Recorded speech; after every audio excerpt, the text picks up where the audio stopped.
Good evening. This is Saturday night RC Talk Live, JMHRC, and RC Basher Boy, who'll be joining us shortly.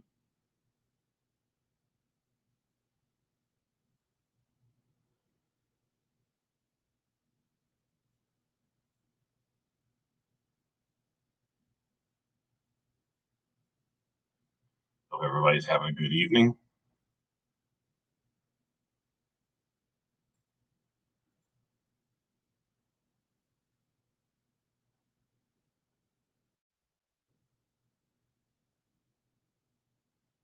And tonight we are going to discuss what's under the shirt with RC Basher Boy.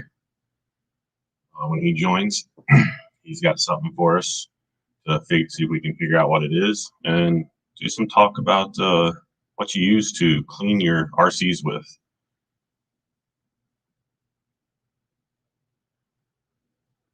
See, Kevin Gibbs had posted a little while ago, see you in a bit, so hopefully Kevin will be joining us. I'll put the link up in the chat for anybody who might want to join. On the panel, you're welcome to, as always. I'm currently charging my GT3C remote for tomorrow. A little crawling tomorrow. Got batteries charging upstairs as well. I'm going to do some testing with my Class 2 rig, Predator build, some tire testing. Particularly with these landmines I have here, J-Concept landmines that I've run before and hadn't been extremely pleased with. But I think I can do some modifications to make those a little better. I think my rig is a little too light for the tire foam setup that's in them, so I'm going to see what I can do to soften it up a little bit. Maybe switch foams. So if you have any recommendations for a good foam for a light vehicle under 5 pounds, please let me know. I'll be trying some other tires tomorrow as well. Taking my Class 1 rig out as well.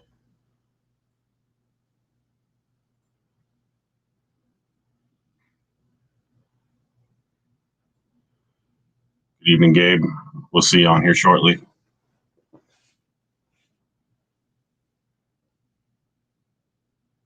Again, we'll be trying to figure out what Gabe has under his shirt on his bed, what RC.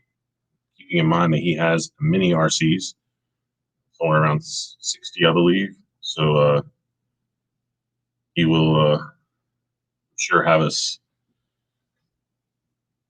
stumped there for a while. Good evening, Kevin. How you doing, sir?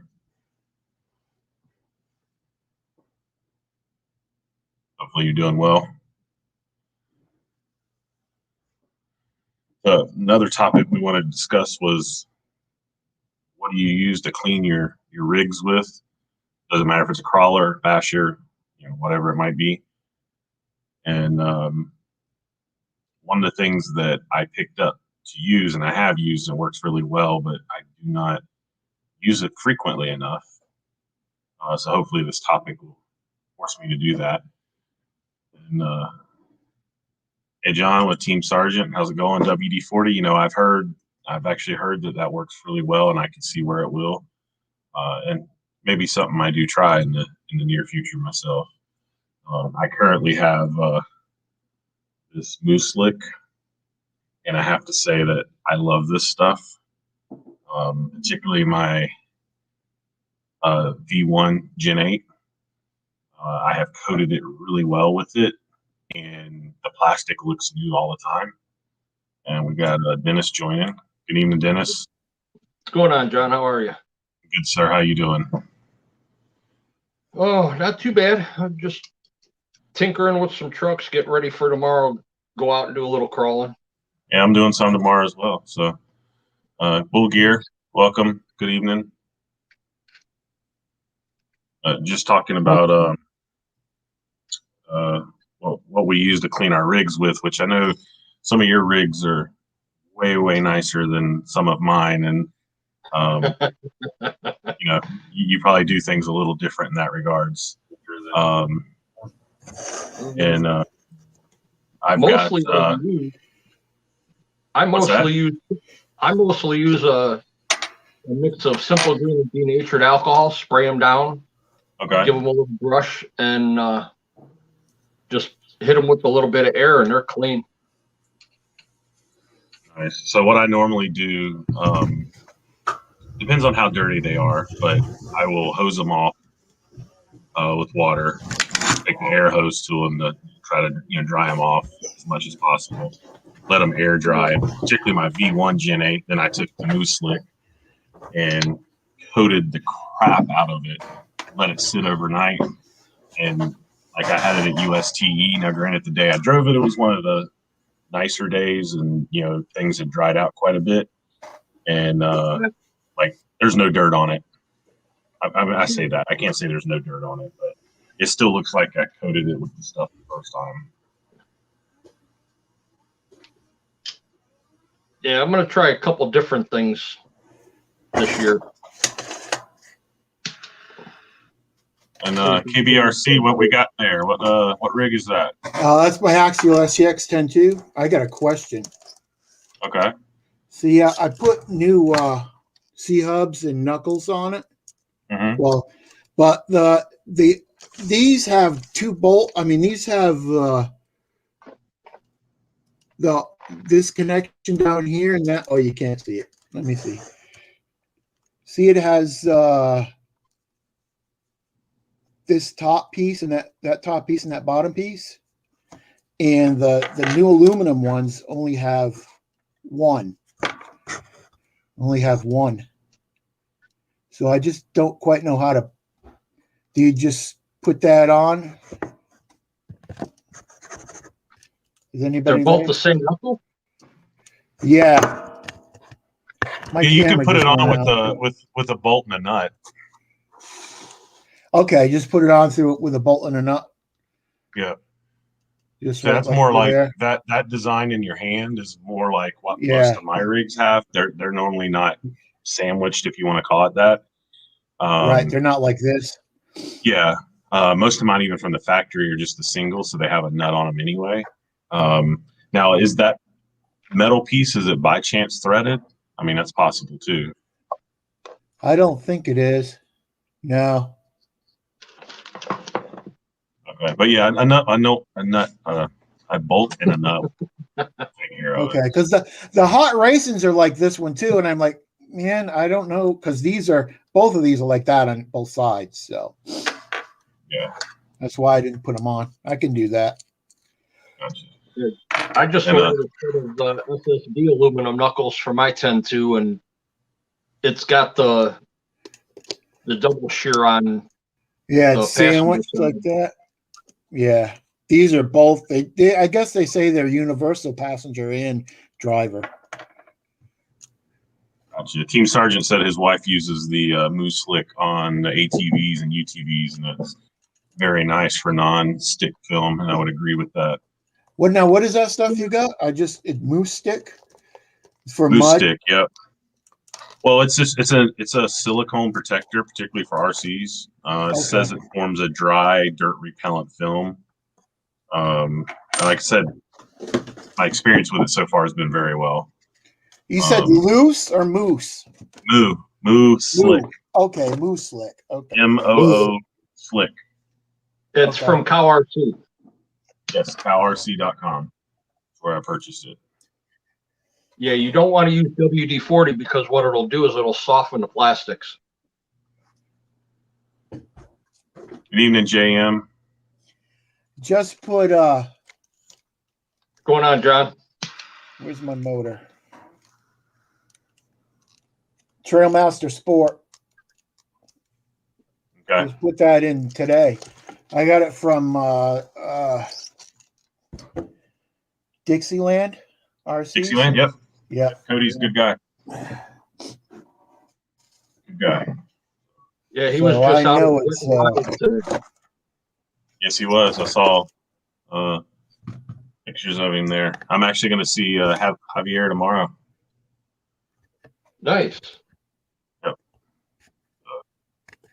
Here's Beanfield. Nice body. I like that. Oh, thanks. Cool. I don't see many vans. Yeah, I'm waiting to get an air conditioner for the back window. Oh, that'd be cool. Yeah. Yeah, get a 3D printed one. Got his duck on there. No, I'm looking around. I see like there's little TVs that look like an air conditioner almost. I can't find an air conditioner, the same size. So I found like a little TV that looks just like one. So Gotcha. Either that or look around in the toy section at Walmart, see if you can just find a cheap $5 toy and steal it off of it. Yeah, that's what I was doing, looking for Barbies. And they had a keychain for like $2. It looks like it's a TV, but it looks just like the air conditioner. Wondering if I can find something on Thingiverse. Let me look.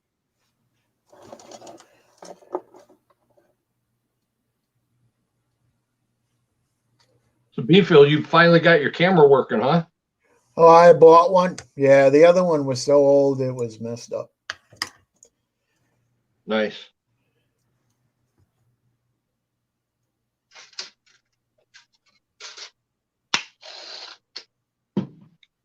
I'm sitting here trying to make a tow rope that I gave a buddy of mine, and he decided he was going to get into a tug of war with a 15-pound 10-2 and rip the end apart. So I gave him the one that I had, and now I'm stuck making another one for myself. Nice. Yeah, I just finished doing donuts out with my wife. She has a Stampede 4-wheel drive, and I have a Stampede 4-wheel drive. She do donuts a lot better than mine. I think mine's a little heavy. I made it into like a zombie apocalypse vehicle, and no, don't do donuts good. So I'm stripping it back down, man. I love donuts. Yeah, a buddy of mine just got a TRX4 for a good deal. Brushless system, and was it last weekend we went to a comp, and they decided they were going to do some drag racing outside on the street next to the place. So all the guys had their DR10s out, and he brought out the TRX4 and was drag racing them and blew a link apart, blew a shock apart, and tore a wheel off a bead lock. Damn. So Kevin Gibbs said, check all house accessories. He said they're 1/10 based stuff. Okay. They might Thanks, have something. Kevin. What's up, Kevin? Yeah, I'm going out to Exocaged RCs tomorrow, and Lemon Charlie's going to be there, and some veterans. They're doing some giveaways tomorrow. Nice. Going out there for that. That should be a good time. Be back. Yeah, I'll be back in 1 second. I'll take some video and crawl with some veterans. I think that'd be a good day. Oh yeah, always a good day crawling with vets. Agree. Wool Gear said donuts with sprinkles are the best.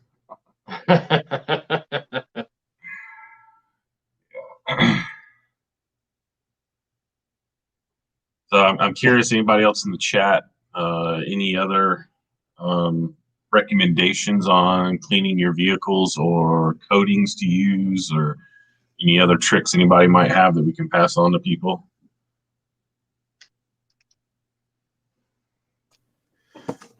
You share them. I just picked this up today for Lemon Charlie. I'm going to build it and send it to him. Nice. Cool. Thanks. Very nice. I have a body Proline. Is it Proline? I can't remember if it's Proline or J Concepts now, but it's a 250 truck body that I'm going to give Javier tomorrow. Yeah, I got the 79 Chevy from Proline, and I'm going to build it to this and send it all over to him. Nice.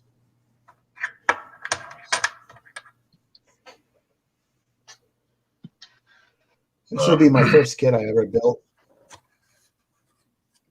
I've yet to build an actual kit. I mean, the closest thing I have to building a kit would be my comp build, but it wasn't really a kit. It was, I bought the Predator chassis, and then I basically took everything off of another rig I had, axles, everything, and swapped over. So it's closest to that, but I've yet to build a kit. I hate to say it.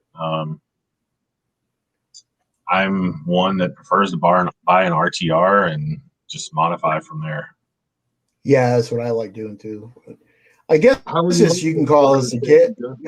Electronics. Yeah, I mean, it's a kit. You got to put it all together. As far as I'm concerned, it's a kit. Yeah. Right. Yep, you got to build everything: axles, link, transmission. John, how are you liking the Predator chassis? I love my Predator chassis. It's been a good rig. I'm still, in a way, figuring it out as far as, how to have it set up right and everything. And right now, my big thing is, I think I have it, to be honest, performing very well. I mean, the last comp that I ran it in, I finished second. So, oh, nice. Did really well with it. I'm playing around with tires at this point. So, I bought these landmines because typically rigs where I compete at, almost everybody's on landmines, and they perform great. Every time I run them on my rig, I don't like the way it performs, and I keep going back to the stock TRX canyon trails that are slightly modified, and the rig performs way better on those. But I think it's because the weight of the rig, I'm under 5 pounds, and I think these these landmines on these Proline wheels, and they're non-vented. I usually do non-vented, honestly, but I think in this I either need to be vented or a much softer foam. And I just watched a video of Exocaged RC did here just a few days ago, I think, and he's talking about he's building a V2 of his Superlight, which Superlight's really light, and he was talking particularly about tires, and he said that he's found that on the lighter rigs, the crawler TAs or something, I can't remember what they are, perform better. So I actually asked him if I could try those on my rig tomorrow and see how it does with those. And like I said, I may try some different foams because my landmines are on the stock foams that they come with. So yeah, they are a little soft. If you can get your hands on a set of the foams that come in the stock Scorpios, I would try those because they are stiffer. I've got a set of landmines and the Scorpios, and I'm going to try the Scorpios out tomorrow. Gotcha. Okay. They're a lot stiffer than the landmine foams, that's for sure. On a lighter rig, you want softer foams or harder foams? Think softer because they would kind of a medium grip better, right? Medium. You want it a little bit on the medium side so you don't get a lot of sidewall roll on them. So Kevin makes a good point here on this topic. Tires are just not about the terrain you're on, but also how you drive. And I would agree with you, Kevin. I know talking with some of the locals at the last comp and was talking about how I feel like my rig runs better on the canyon trails. And the two differences in the canyon trails, one, they're very worn, so they're nice and broken in. They're also a little wider tire than the landmines.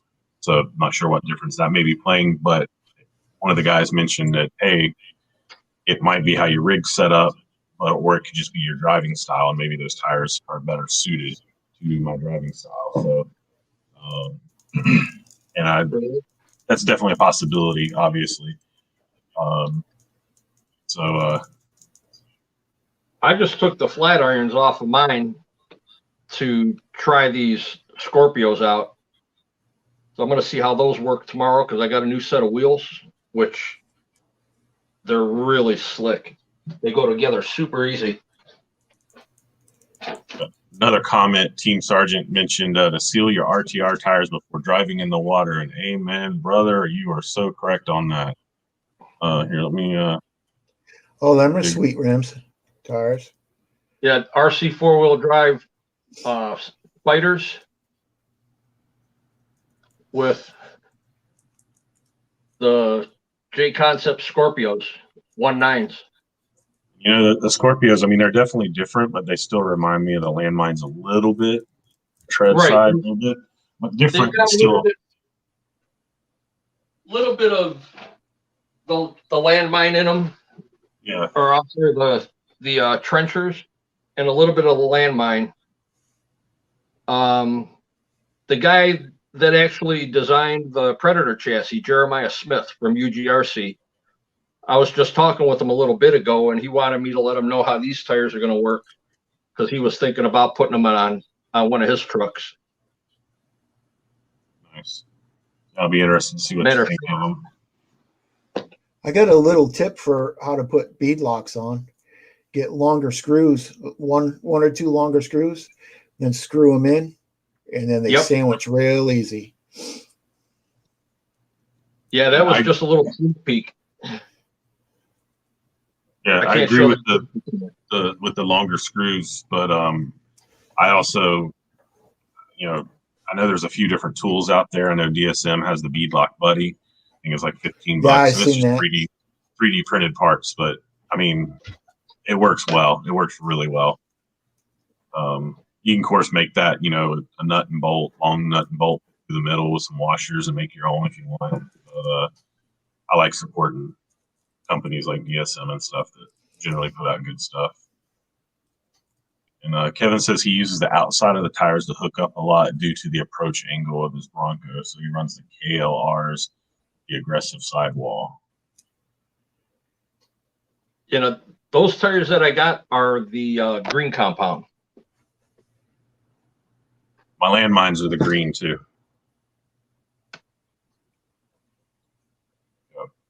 JMH. I didn't. I'm going to try that with the bolt going through the middle. Yeah, you use a washer and a bolt, you know, and you can definitely do that. And then it'll squeeze it together. Yeah, I'm going to try that. Yep. I mean, I will say these landmines, one of the things I like about them is, I mean, they feel sticky in your hand and everything. Like I said, just I'm going to try to get some video tomorrow of the different tires that I run, the landmines, the canyon trails, and just see the difference, truly see the difference in compression and stuff on the rocks. But we'll see. Perfect time to test. I'm going to bring my landmines and my flat irons back out with me just in case these don't work too well. We've got a lot of it's more of a aggregate type stone around here, but the place that we're going tomorrow has a lot of sandstone. Mm-hmm. So we're going to see how those work. The landmines work really good on a sandstone type rock. I mean, last week I was out crawling a buddy of mine with his Traxxas that had a set of the Rock Beasts on it, and he couldn't get grip for anything. He was just having a real hard time. Good evening, Sean's RC. Welcome. Hey, Sean. What's up, Sean? And Team Sergeant said he likes the flat irons also. And I have heard good things about flat irons too. I guess I up until recent, just now, I haven't experimented a ton with tires. I've got two sets of the Canyon Trails, Traxxas Canyon Trails, one on my original Gen 8, which, for what I use it for, they're perfect. And then the ones that come on the TRX4, which is also the ones that I've been putting on my Gen 8 comp rig, and then these landmines. And I did pick up some deep woods. And the deep woods, I think, are good in dirt and a good trail tire, but on the rocks we have here, I don't see it. But yeah, I think. Go ahead. I was just gonna say, I think for the next competition or season or whatever I want to call it, the thing I need to work on with my setup is basically the tires. I still think I can. That's why I'm testing tomorrow, is try to hone in on my tire setup. So where can I don't get know that if you spray noticed at? That Where can that spray? Amazon? no, the moose. yeah, Yeah. CowRC, COWRC.com. Okay. I think you told me that. Okay. What were you gonna say, Yeah, Dennis? I don't know if you noticed. I don't know if you noticed at USTE that Brett from Adventure Time, he runs the Deep Woods on almost everything he's got. He loves them. We talked about it some. I spent a lot of time with him. We did talk about it. I like the Deep Woods. Yeah, I like the way they look. But when I've crawled on them here, with the stuff I have, dirt, I think they're great. I think they're great in dirt. Right. But on the rocks and stuff, I just didn't quite think that they were quite what I needed. I still have them, and actually, I need to buy two more. Yep, I need to buy two more, and I'm gonna put those on my Axial 6x6. And welcome, Gabe, joined us. Hello. Good evening, ladies and gentlemen. How you doing tonight, sir? Go ahead. I had some rock beasts. I didn't like them. A 1.9 rock beast. Kevin Gibbs is saying the tires that surprised him were the Proline BFGs on Blondie's rig. Said they climbed really well. And Sean pretty much what I said. The Deep Woods on rocks are no good. I agree. So what we got under the shirt tonight? Oh boy, is it going to be given away if we guess it? No, unfortunately, no. but best we can do is just guess it. It's looking kind of big. Actually, go ahead. I was just going to ask you: is there any information you can, small hints, off the wall hints, or something that you can get us started? I know, just so everybody knows, I don't know what's under the shirt either. So. Okay, yeah. So look, before I came in, I was actually having a hard time, trying to cover this thing, and so once we unveil it, actually, there's going to be a surprise. This thing is dirty. Okay. Why? Because actually a few hours ago, I bashed with another local channel here, and we had a blast. So yeah, so I did use it just a couple hours ago. We had a blast, and also expect a video on this thing. So, but other than that, from here we need to see what's under there, and nice. That's what she said. Yeah. I think that was in regards to trying to have a hard time covering it up, I think. Yeah. So always wrap it, gentlemen. I mean, yeah, you know what I mean. Twice sometimes. So we have our first guess, I guess. Sean RC Adventure says it's a Haas. It is not a Haas. Is it something that we've seen recently on anybody else's live stream? No.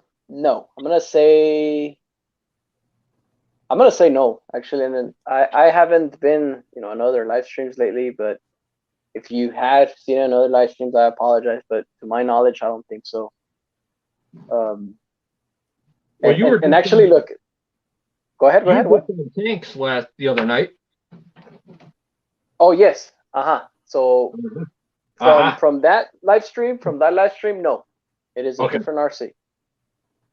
Yes, no, it's a totally different car. So I'm going to ask a couple questions for you, Gabe. Well, I say for you, but I'm going to ask a couple questions for everybody listening. Sure. Have some And Kevin's asking one of them, is it a new release? I'm assuming it's not. Something you've No. had for some time, I would assume. Yes. So not a new release. He's had it for some time, so it's not new to his fleet or channel. I'm assuming it's been on video before. Mm-hmm. Yes. That is correct. So. Let me answer this. And now, Shane, there is a comp out at Lake City on the 28th. Yes. Oh, okay, cool.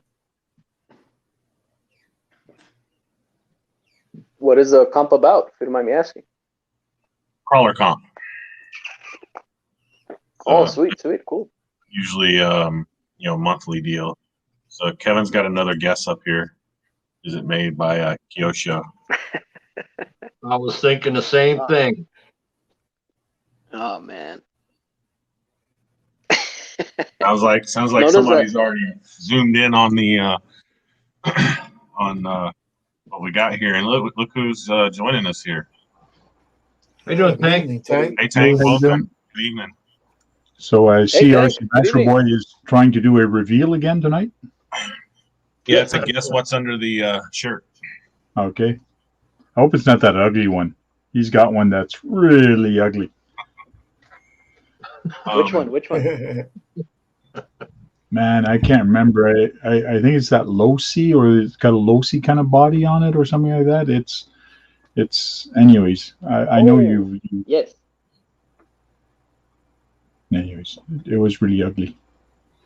So Sean's RC Yeah, says, so- is it a Frank the basher Tank or is actually crawler? Okay, pick one. Pick one. You can only have one. It's a basher. Okay. No, it's not a crawler. It's a basher. But I'll tell you this, it's a little bit of both categories, I guess. I don't know. Actually, it's hard to even say Is it's it- a basher. Is it a monster slash? No, No. it is not a monster slash. Monster Slash. And actually, Even though somebody already it's something I like that. hint what it might be. Hmm. But I don't know. What do you think, Tank? Kyosho- Is it made by Kyosho? I don't know. You never really answered it, but I felt like you You said someone hinted. He's asking us if it's made by Kyosho. We don't know. We can't see it. Exactly. Shane, it is not a Rift. It is not a new release. This is something that he's had for some time, so it's nothing new. If it was a Rift, you wouldn't be able to see it in the frame. Yeah, so everybody that's just joining us, so we're doing an RC reveal. So what you need to do is just guess what's under the t-shirt, what you see in my screen. So that there is an RC under the t-shirt. So it's a basher and a crawler. So it has to be a summit. It is not a summit. Oh. Is it a rampage? What do you think, Tank? Is it a rampage? That's what I'm thinking. No, it's not a crawler. You can't ramp. You can't crawl with a rampage. It's only a 2-wheel drive. Yes. But now let's discuss a little bit about what the rampage is all about. So technically it's not a fast basher, but wouldn't you say it's like the next level of crawling? Not It's- crawling per se, taking a rampage out crawling, but it has the speed close as a crawler going full blast.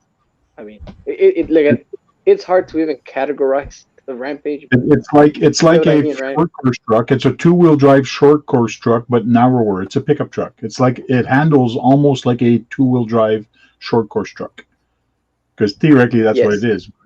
It's a pickup truck. The slash, and all the other short course trucks, they're friggin' wide compared to that one. The Rampage is very narrow, but man, is it cool when it handles and you see it run and all that. It handles really neat. Correct. Yes, correct. So Kevin Gibbs says Technically- laser nut. no, it is not a laser nut. Okay, is it a Kyosho Rampage? Ah, damn it. Damn it. No comment. So I'm gonna back up in the comments here for a second because Sean said, "Is it his Rampage?" and then turns around and says, "That is a ugly car." No, what he was referring is the Losi that Tank was referring to. Okay. No, most of the people that I know really like my Rampage. I guess if they changed their mind, but the Rampage Pro Kit is a really nice truck. What Tank was referring to is I don't know if you guys ever heard of the Vatera Kalahari. That's the one. It's that vehicle. I have that, and everybody said that it was the ugliest RC that I've ever seen in their life. So, so with that being said, everybody just calls it, ugly duckling, or the most horrible RCs they've ever seen, and so I guess that's what probably Sean is referring to. But it's so Sergeant. mine is typically a low C. Yeah, no, it is not a Traxxas Summit. Yeah, But we confirmed it's not Traxxas. Yes, and since I've stayed neutral, with the the Kyosho Rampage Pro Kit. There's the Vatara. Yes, the Kalahari. Yeah, there you go. That's it. That's I've cool never looking seen that car. before. I have never seen that before. It is the ugliest thing you've ever seen. It's Yes. interesting. I will say Small. that. Oh, the back end. Yeah. Oh my god. Yes. Oh my god, the back end. I mean, the front's not that bad, but that back. Oh my god. Yeah. It looks like And the you see, there's Toyota. everybody. It looks like the Toyota YJ with Honda Civic attached to it. Like, look at it from this view. Look at it. What the heck is this? One of the ugliest cars I've ever seen. So yeah, see, there you go. And I happen to have one of those. See, there So you go. See. Yeah, I have to ask you, how does it perform or not? Which one? The Losi? Yeah, The Kalahari? yes. Kalahari? The So- Kalahari, whatever it's called. So the Kalahari and the Losi, well, the Losi, they call it the Losi Mini Desert Truck. That's what it is. And I have that. I originally came in orange, and actually the orange made it look uglier.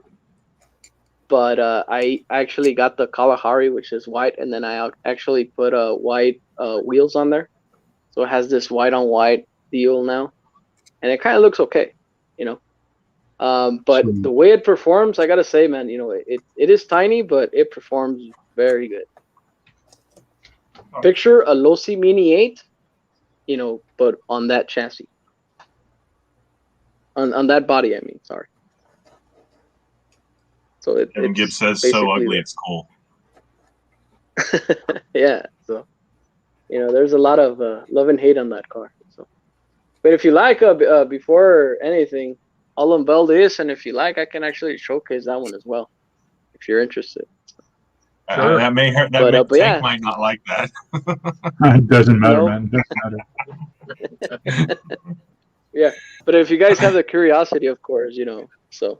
I don't mind honestly, showcasing I it. wounn't mind seeing it just because I haven't seen it until seeing those pictures.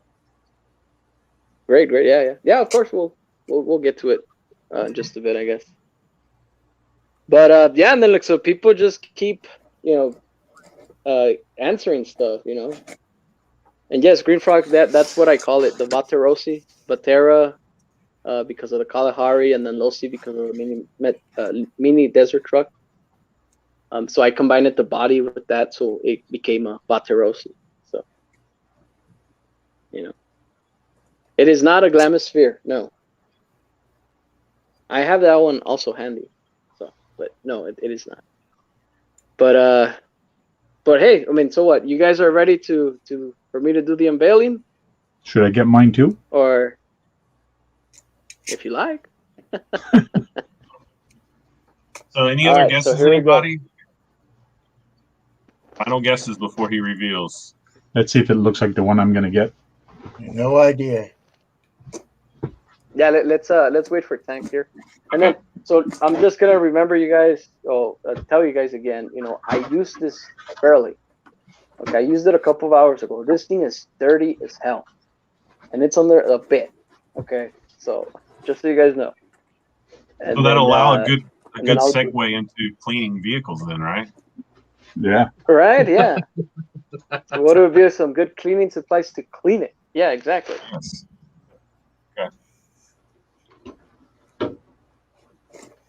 Look at that. How are you so sure, Tank? Let me ask you before I Because you said no comment. remove it. I said no Because you said comment. no comment. I think that's Just what he's because of got. that.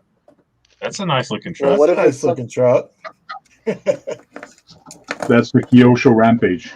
So it's a two-wheel drive, but it's actually got it's almost built like a Slash at the back, but it's got trailing arms. So it's really neat when you see this thing actually handles, and like the travel on this is just crazy. There's a lot of travel. Yep. Oh yeah. It's a nice looking truck. And plus it's got independent front. So Tank, let me ask you this. If you compare that truck to a Slash, what differences are between both trucks? Between a Slash and this, well, the Slash, it doesn't have the arm at the back. It doesn't have a stiff axle. It's got 4 independent suspension on the Slash. Right. But this But has let's only talk more about performance. performance. Yes. This Like, is a little if you would tougher have to put handle. 2 to 2 together. This is a little tougher to handle on the track. That's for sure. So it drives completely different. It's cool to drive on the track. I've driven it on the track, but it handles completely different. But it's fun. I compared it to a Slash because people do convert some Slash to kind of this truck with a solid axle at the back. I've seen some, but this is fun. Go ahead, unveil yours. See if you got the same one. All right, ladies and gentlemen, let's do a drum roll. Here we go. Ready? So, Tank is holding a cleaner version of the Rampage. A cleaner And- version. Mine's pretty dirty too. Mine's a dirty version of a Rampage. Definitely dirty, but cool looking at the same time. Yeah. All right. So there it is. Was yours the builder, the Pro Kit also? Yes, that's Or correct. you changed the tires? Then you changed the tires because those are not chrome. No, I painted The them. rims? I painted Oh, you the painted the wheels. rims. Okay. Yes. Yeah. So there it is. Yay! So now you're probably asking, Sweet, why man. is this truck dirty? So one of my local fans, I guess if I should say, and also he's also a YouTuber.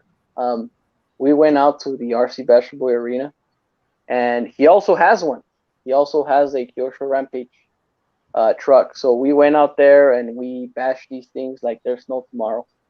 I have plenty of footage to actually make a video, and also he had plenty of footage himself. So if you also follow him, you will see some exclusive content from me and him, in his channel, being posted. I don't know when he'll, make a video, but yeah. So we went out there and we bashed like there's no tomorrow. So yeah. So his name is RC Baja What's his Garage. channel? And Yeah, okay. RC Baja Garage. And once I make the video, I'll just go ahead and I'll leave the link there, and so you can go and check him out, and you can also check out his Rampage. So yeah, there you go. Nice. Looks like your front bumper's broke by your lights. The what again? Sorry. It looks like the front bumper is broke. The push bar that goes around the lights. No. Well, this I don't know if let's see if I can get it. Technically, that's the way it is, but I do notice that every time the truck actually gets hit there, that push bar actually gets pushed up. So Yeah, you're that's gonna, you have to be. mine's actually crooked But, yeah, and mine too. So that is one because thing that this truck has. That ahead, it's Tank, go ahead. aluminum. They put that bar in aluminum, and I've always said if you put aluminum on a truck, if it bends, it doesn't go back. So that kit did come with the plastic. I'm about to put the plastic back on because it looks nice with the aluminum, but it's too weak. Especially it's very thin on the bottom and it goes big. As soon as you nosedive with that truck, that bumper goes crooked and it stays crooked. Yep, that's correct. So that's why, I can just bend it back, to place, but again, I just bashed this thing. So. And with that body you got on there, the way it's painted and everything, and even with the dust, dirt on it, it looks. It looks like a real stadium truck to me. Mm-hmm. Yeah. Yeah. So the colors, the colors that I use, the brand is Spastic, and then the actual color it was the purple amethyst, and then the backer was the ultimate black backer. Those are the colors that I used for this truck. If you ever want to paint, any vehicle that color, that's it. It's just Spastics and purple amethyst and the ultimate black backer. Those are it. The purple amethyst, does that go change to the green or the gold? Well, look, this truck, believe it or not, under the sun, it gives me a brown color. It gives me a black color. And sometimes, it just shoots just plain purple, so it just, those are the colors that, it shoots. But gold, no. Brown, black, and purple. Color that, no. Yes. Get your dust color. Yeah. Yeah. And then this thing is dirty as hell, man. I'm actually cringing because it's on top of your. But man, I've had a long day. But hey, the thing is, I'm showcasing it, so you can expect a video of this thing, so. Look forward to hopefully it. you guys are looking forward to that. Yeah. Good evening, Team Sergeant. Thanks for joining. Talk to you later, sir. Hey, thank you. I like the Spastic paint. I never had any problem with the Spastic. What I like about the Spastic paint compared to the Tamiya is you get more in a can Yes, that is true. for about the same price. So believe it or not, sorry, Tank, I keep cutting you off. Sorry. No, go ahead. I'm done. Yeah, I was gonna say, so this whole body, it took almost like 80% of the paint. On just that one can. If I would have been a Tamiya, probably would have used maybe You 2 would have cans. used it I don't know, all. maybe. Yeah. Yeah. How many bottles of paint did you use, Tank, or did you do what is that? Well, I used Tamiya. What is it? No, I didn't use an airbrush. I did use a spray can. Sorry. Mine was a Tamiya paint. Okay. But I used a cans lot did of you different use? colors on mine. Well, I used a lot of different colors on mine. Probably one of each. Not one of each, because like the orange was barely any. But because mine was so many different colors, I didn't use a full can, but pretty close. Because Okay. I got 1, 2, 3, 4. I got 5 colors on mine, so that's a lot of colors. That's a lot of spray cans. But I don't think I emptied one. Okay. Yeah, I used about had a little 2.5 on my. I used about 2.5 cans on my van. Okay. Yeah, that's about right. Of the Tamiya. Yeah. So, Gabe, question for you. Now that we Sure. know what the rig is and can see it, are you planning to clean it? Yes. Or are you going to just store it like that? Okay, so you're going to clean it. What do you think you'll do? Like, what do you normally do? Okay, yeah, good topic actually. So my thing to do, is my go-to thing is I do have an air compressor. Okay, so pretty much I use the air gun, just pretty much just dust everything off, all the all the excess dirt, just pretty much just air it out, and from there I just use a humid wet cloth, and then just wipe it all down. That's typically what I do. As far as chemicals, if I want to do like a deep cleaning, then I kind of use degreaser for like the stuff that the excess grease. I guess that it's all stubborn. I use degreaser, and then I just wipe everything down. That's personally what I use. Okay. So. And I think What it about you depends guys? probably based on what kind of dirtiness you're talking about. Like obviously that's, to me in the picture, looks more dusty dirty than like stuck in Mud. mud or anything like that. So that's in my opinion, that's an easier clean like that. Like a lot of times for me, if it's something like that, I'll pull the body off and put the body in the sink and literally run water over it, and take a sponge and sort of like just wash it with the sponge and then dry it off with paper towels. And sometimes the chassis, Yep. I won't do anything, just depends. But if I get like muddy or type deal, then I will water hose it off, air dry it with a compressor, or not air dry, but blow it off with the compressor, then let it air dry. And then my newest thing is, talked about a little earlier, is using the Moose Slick, which I really like this stuff.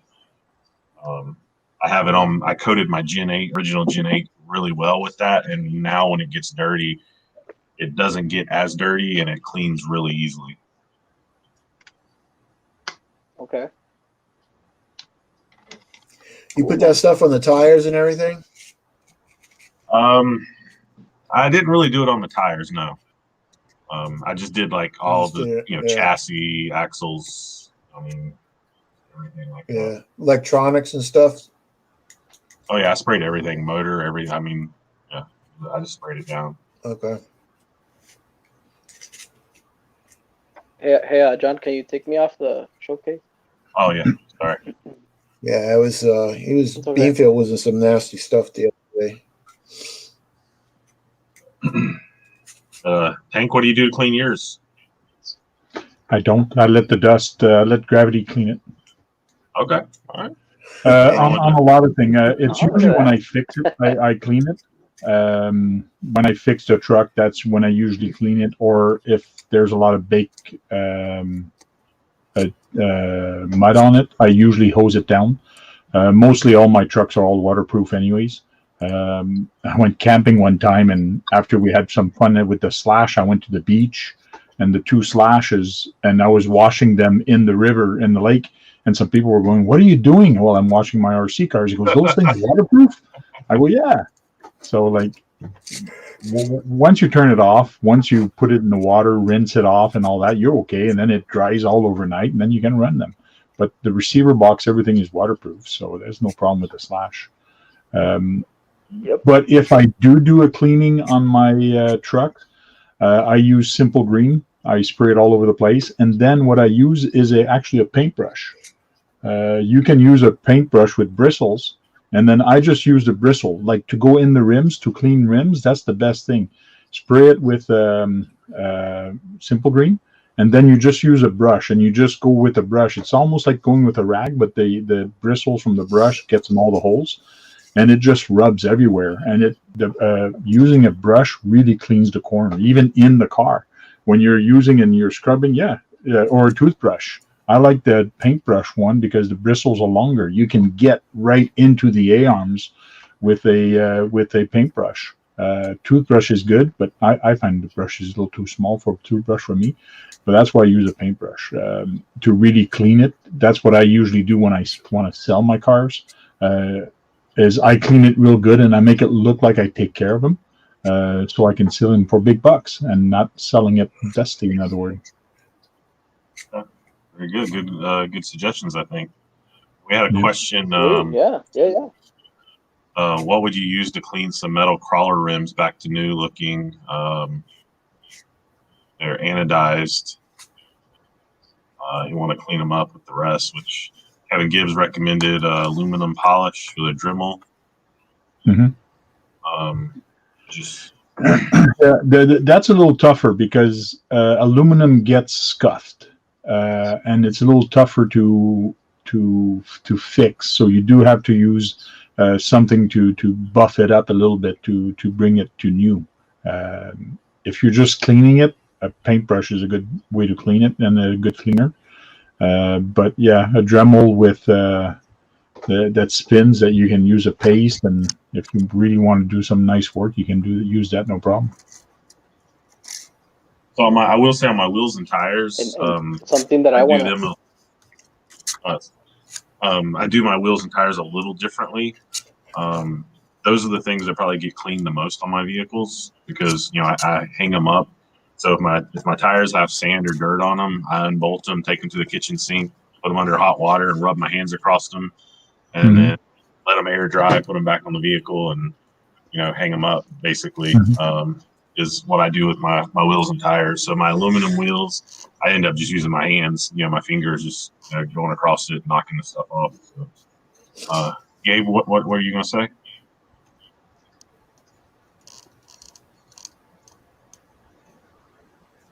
I was gonna say, speaking of cleaning metals, I've had an experience, especially with the brand Hot Racing. So I bought some 2.2 bead locks for my axial wraith, and I went out there. I crawled, and obviously it got as dusty as how this looked.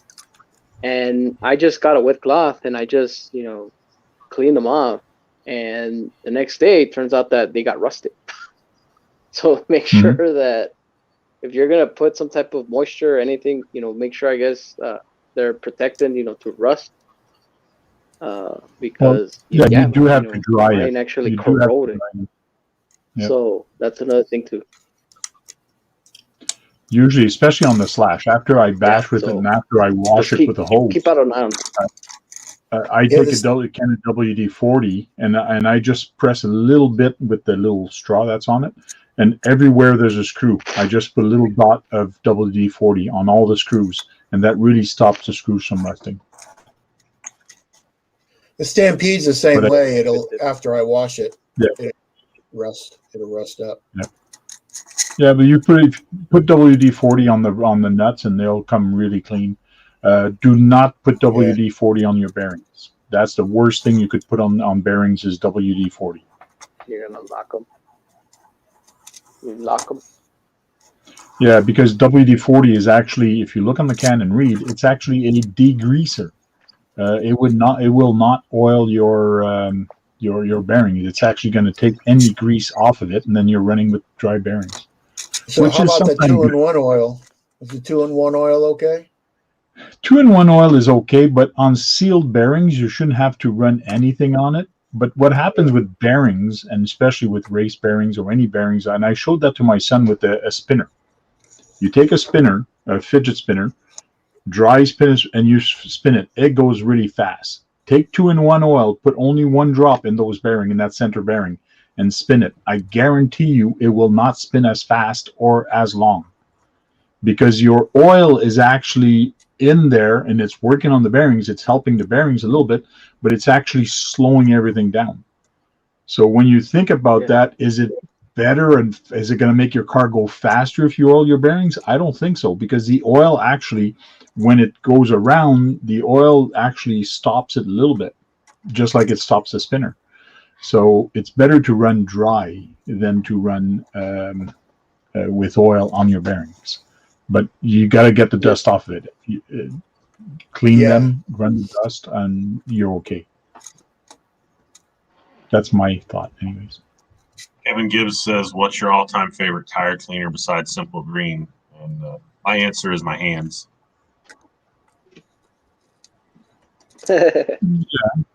Some people use WD-40. I have not. I've used Windex. I've used any cleaner around the house to clean the tires. The one I found that does the better job is Simple Green, and since then I've been using Simple Green. But any house cleaner, any cleaner with soap will actually clean your tires. Running them under the water and use your hand and rub them and let them air dry. Dish soap and a Yep. hand brush. Oh, that'd be a good brush to use on a Yeah. tire right there. I used to use those when I was racing Right. off-road. In between races, we'd have a bucket of soapy water and scrub them. And I Even have a to say, toothbrush, you know. yeah, toothbrush would work. Go ahead, go ahead, I I'm have to sorry. say too, with cleaning tires, and I started doing this for two reasons. One, I just don't like my rigs hanging up and the tires being dirty. I don't care about the rest of the rig tires. I don't know what it is, but also because I do some competition, and I have found that cleaning my tires and then being clean when I start the competition, I don't know, it just seems like I have a better result. Obviously, they get dirty, and depending on the moisture that day or whatever, depends on how much dirt sticks to them. But versus starting with a dirty tire, especially on rocks, already having dirt on them, might not get the best traction. So I always clean my tires before crawling or a competition if they're not already. Okay. That's me personally. Kevin gives The that a dry, question. yes. So the dry lubricant, what happens is that over time it actually sticks. If there's no movement whatsoever, that lubricant actually sticks, becomes glue. So whatever it is that you're using, if you're gonna just let it sit there for a while, yeah, it can actually damage whatever it is that you're lubricating with that dry grease. Yeah, I never tried that. So, I mean, that's just my point of view. So I know in regards Typically, to the bearing I use that topic, dry. go ahead. You finish. Go ahead, John. No, you go ahead and Oh, finish, I was Gabe, 'cause gonna I'm say, I'm looking for something. Okay. I was gonna say that the dry lubricant, I typically use that for bicycle chains. That is really good, for a bicycle chain. Over time, if the chain just sits there, that grease becomes so dry and so sticky that it's just hard for the bicycle, especially if it's a mountain bike that has gears. That's when the derailleur just can't do its function and stuff. So it has pros and cons. It's really good if it's in motion, but if you just leave it there, yeah, it just becomes glue. In one perspective. Asher, I got a What were you gonna question. say, John? Sorry. Go ahead and let KB. Sure, He ask had away. a question. Let him Yeah, go I just ahead. wanted I'm to looking. know where you got your shirt from. Who printed your shirt out? Good Said question. Boy on the car. I got a hat I want to do. Thank you. So look, right now that's actually a concept shirt. I don't Okay. have any in production just yet. The guy that actually printed that shirt for me, he actually the same guy that did the stickers for me. And I'm sure I've gave you a sticker, right, Keith? I'm sure, right? Yeah, That I got RC a Basher Basher Boy Boy sticker. sticker. Yep. Yeah. So that's the same guy that printed me the shirt. I just haven't placed an actual order for T-shirts. But I'll tell you this. In the future, I will be asking what is the most popular size of T-shirt. I mean, I'm guessing probably a large or an XL or something. I'll just make a batch. 3X. And yeah, I'll start giving them away. Or if you need them, yeah, a 3X of course, but yeah, and that's pretty much it will be a thing, in the future. Me giving out T-shirts and stickers and all, and so yeah, if you want I an just RC picked up Basher a real Boy cool sticker crawling or hat. a T-shirt. T-shirt. Oh yeah, okay. They wanted like $65 for 10 of them. I'm like, I only want to buy 2, an orange one and a green one. They're like, okay. Yeah. I just put a link to a video, and y'all may have seen this. It was back in September, actually. Let's post it. And it's to Roadside RC. He did a test on high-speed RC bearing oils. which I might need to rewatch it to remember the exact results. But he tested obviously sealed bearings that were just sealed, plain Jane, so to speak, and then tried different oils that were designed or supposedly designed or marketed. Maybe that's the better way of putting it. Marketed for high-speed bearing oils, and tested it. And it was, I remember when I watched it, it was a pretty interesting video with that. So anybody that might be interested in that, I'd recommend watching that one. Yeah, if you really want to get into deep conversation with that. Yep. Definitely, man. We'll watch it.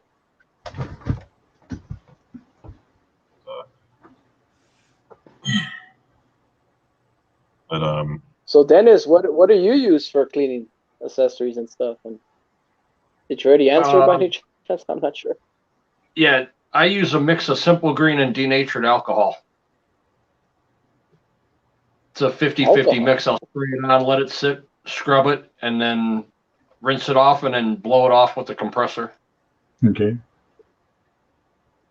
It looks like the day it was put together. So Dennis, I'm assuming the denatured alcohol it's help and pull some moisture out, right? Yes. It doesn't affect the bearings, I which never is thought nice. of that. And sometimes what you'll get from just the Simple Green itself is a little bit of a residue. So the denatured alcohol helps eliminate the residue. Interesting. Like I said before, it's been an old racing trick for years that we've used, especially with nitros. Very good. Definitely got some options to try for anybody that wants to try some different stuff. Yeah. I guess that's Keith, huh? Yeah, I'm sure he'll be back in a minute. I know I got some Royal Purple stuff to try. I just hadn't actually done it, used it yet.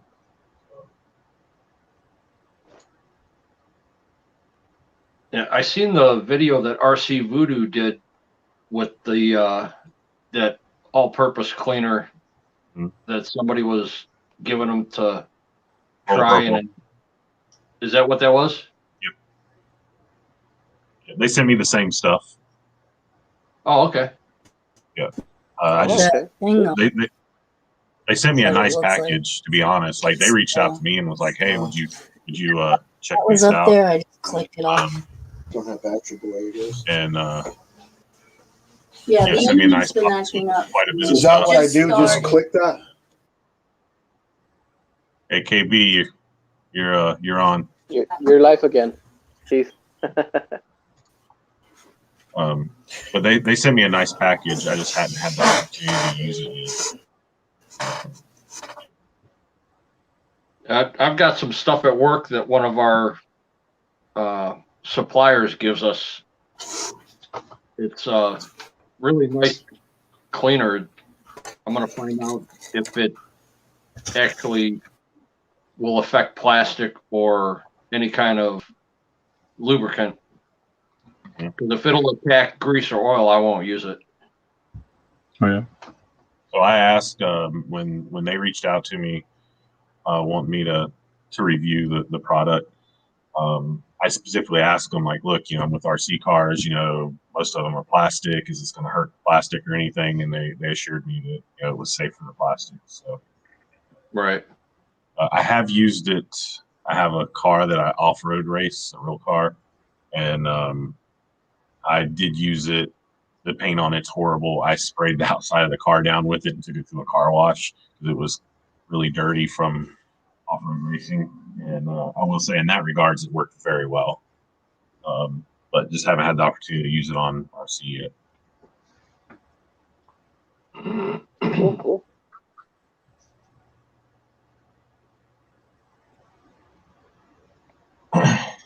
So, KB, what about you? I think you may have mentioned earlier, I can't remember for sure, but you got anything you use for cleaning your Stampedes after you get them nice and dirty?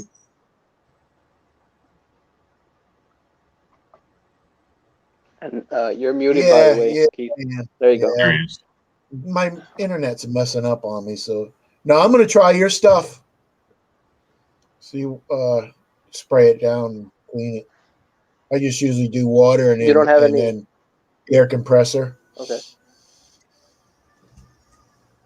Yeah, so with the Moose Lick, the recommendation is, I mean, ultimately, like if you have a newer vehicle that's still in good shape, I would spray it down with the Moose Lick before you ever use it and let it dry for a day. And it'll help repel some of the dirt and stuff. And then even after you rinse it off, after you dry it and everything, it sort of goes back to looking the way it was before. If you've got a rig that's already nice and dirty and maybe stained or whatever, it's not going to renew it, so to speak. It'll just help repel Clean it. the future dirt. Yeah. Beanfield just went through some terrible stuff the other day, so I just washed it down. Mud. I'll be right back. Okay. So yeah, anybody that wants the Moose Lick, you can get it from cowrc.com. That's what the can looks like. I do recommend it so far. Sweet. It says it repels corrosion and dirt. Well, ideal for all exposed accumulants. What it says.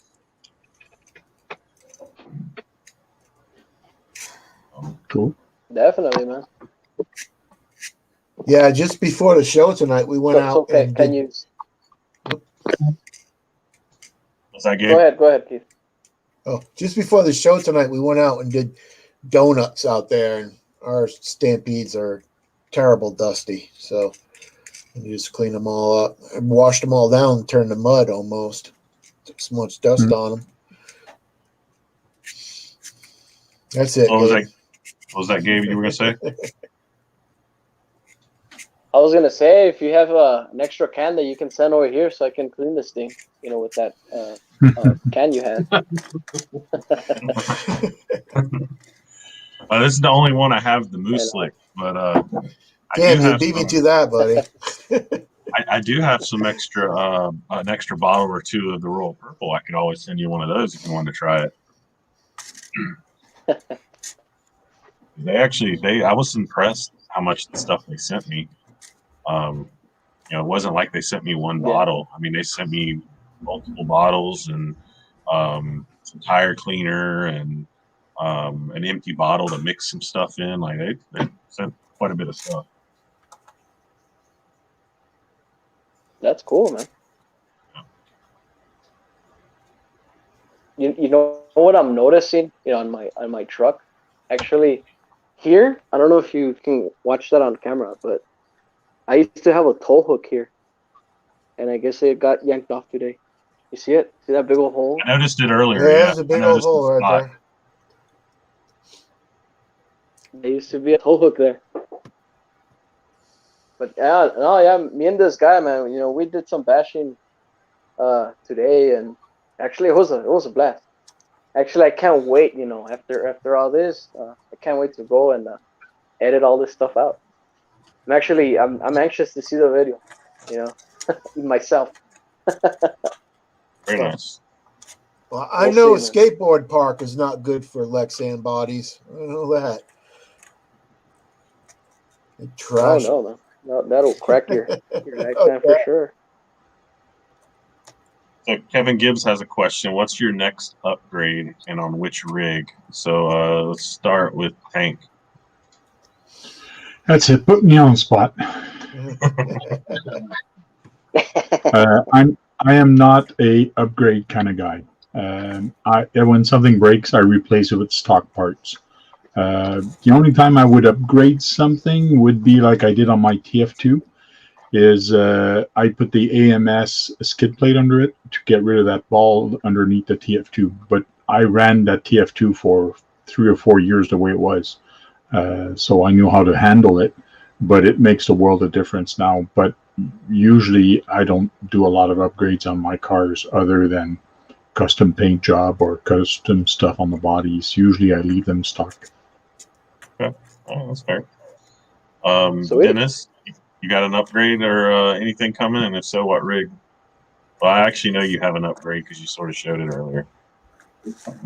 This truck right here, my Cross RC Demon SU4C, when the transmission goes on that, I've got their upgraded transmission, which Look at is that piece. Oh, wow. Yeah. Yeah. It's a It looks nice and deep. 32 pitch. They're 1/8 inch thick, all steel gear. Well, Replaces the gears and transmission that is in the truck now. Super, super strong transmission. does it change the speed any? So you could No, Okay. That's going on that red and white one in the But you- background. yes. Yeah, So you can the gear literally ratio- haul something with that, huh? Yeah, the gear ratio is the same. The transmissions that come in them have a real thin brass gearing, and they're prone for Oh. stripping if you start getting into a bind or the truck actually starts bouncing back. So I've already placed one transmission in one of my Demons that it was operator error, let's say. I was at Okay. a comp. I ran a class 2 rig and a class 3 comp. And I was at the last gate, and it was a pretty drastic angle.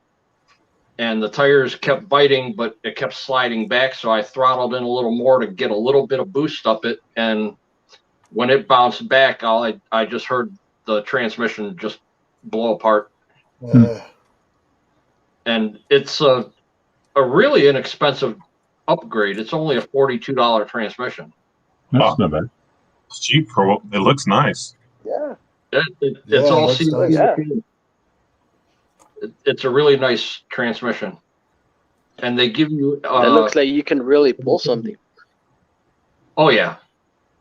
Yeah, I've got a truck here that's a pulling beast, which is my wife's truck. That truck, I pulled a 35-pound pulling sled on a 100-foot track. I pulled it 83 feet Oh, yeah. in high gear. Wow. That's crazy. So Yeah, Gabe, oh, sorry. Oh, go I ahead. was just gonna ask Gabe, what about you? You got an upgrade or for and what rig, if so? Oh man. Now you're putting me on the spot. Oh, you had time to think about it. Yeah, right. No, and yeah, I mean, I was thinking about it, but so I have two. I don't know if you remembered, I showcased my Kyosho Mad Van a couple weeks ago. I did learn that the front shocks were leaking shock oil. So right now there's no shock oil on there whatsoever. I was planning to just fix them up and, re-add shock oil on there, or Kyosho also sells, the aluminum ones, which is for the phaser, but technically it's the same thing. So I may consider getting that, or I can just, rebuild the stock ones, but I'm still iffy. And, going back to my Kyosho, I'm sorry, the Traxxas TRX4, the Blazer, the 72, the blue one. That one is called Project Bowtie for a reason. I really want to also experience brass, also different mortar turns. What else did I? The diff casings, I'll probably exchange them to also those Racing diff casing, the metal ones. But yeah, I mean that's just on top of my head, man. So we'll see. Very nice. KB, you got any upgrades planned or in the works for any rig? I just did the upgrade. I put that Holmes Hobby motor in this one. Right, 27. Oh, I remember you were asking me about it. 540 can. Yeah. I got two of them from Dixieland RC. Right? Yeah, Dixieland RC. They just came in today. I just put it on just today. Nice. And then you actually had what the thing you were asking us at the very beginning that was for Oh, your yeah, 10 these- too? Yeah, these C hubs. Yep. Yeah, I'm probably going to put them on this weekend too, since I know I can just use a regular bolt through there. Yep. And then, Because I'll answer for myself. Actually, tomorrow I will be getting a second FlySky GT3C remote, so I can, and it's going to be hacked, so I can limit some of the remotes I have. I don't have as many rigs as Gabe has, but closing in on 15, and just too many remotes. So I'm going to have now 2 GT3C remotes and have obviously multiple rigs across the 2 remotes to minimize some of my remotes. Cool. But here's another question for you guys. What number do you consider too much of RCs? What will be a bit too much? Do you draw the line at 50, 60, 100, 200? What is it? When you run out of room, Yeah. There's a good answer. then you just find more room. Yeah.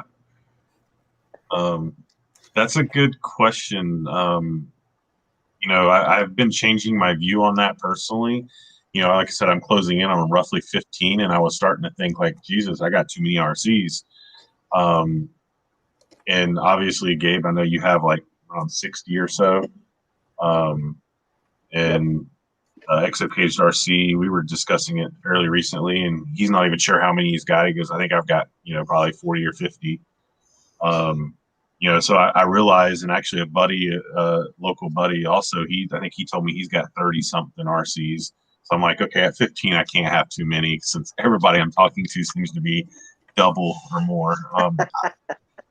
The one thing I will say is, with me having 15, obviously there's rigs I don't run that much. And when I went to USTE, I drove my V1 Gen 8, hadn't drove it in probably 4 months. And I was like, man, why ain't I driving this thing? I enjoyed driving it. It ran well.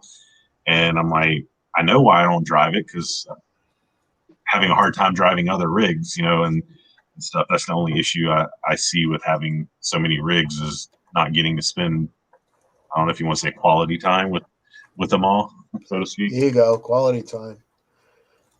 Well, let me ask you one thing. You said you got 15 trucks. Which 15 truck do you have? In other words, are they all the same? Are they all crawlers or bashers crawlers, or everyone's different?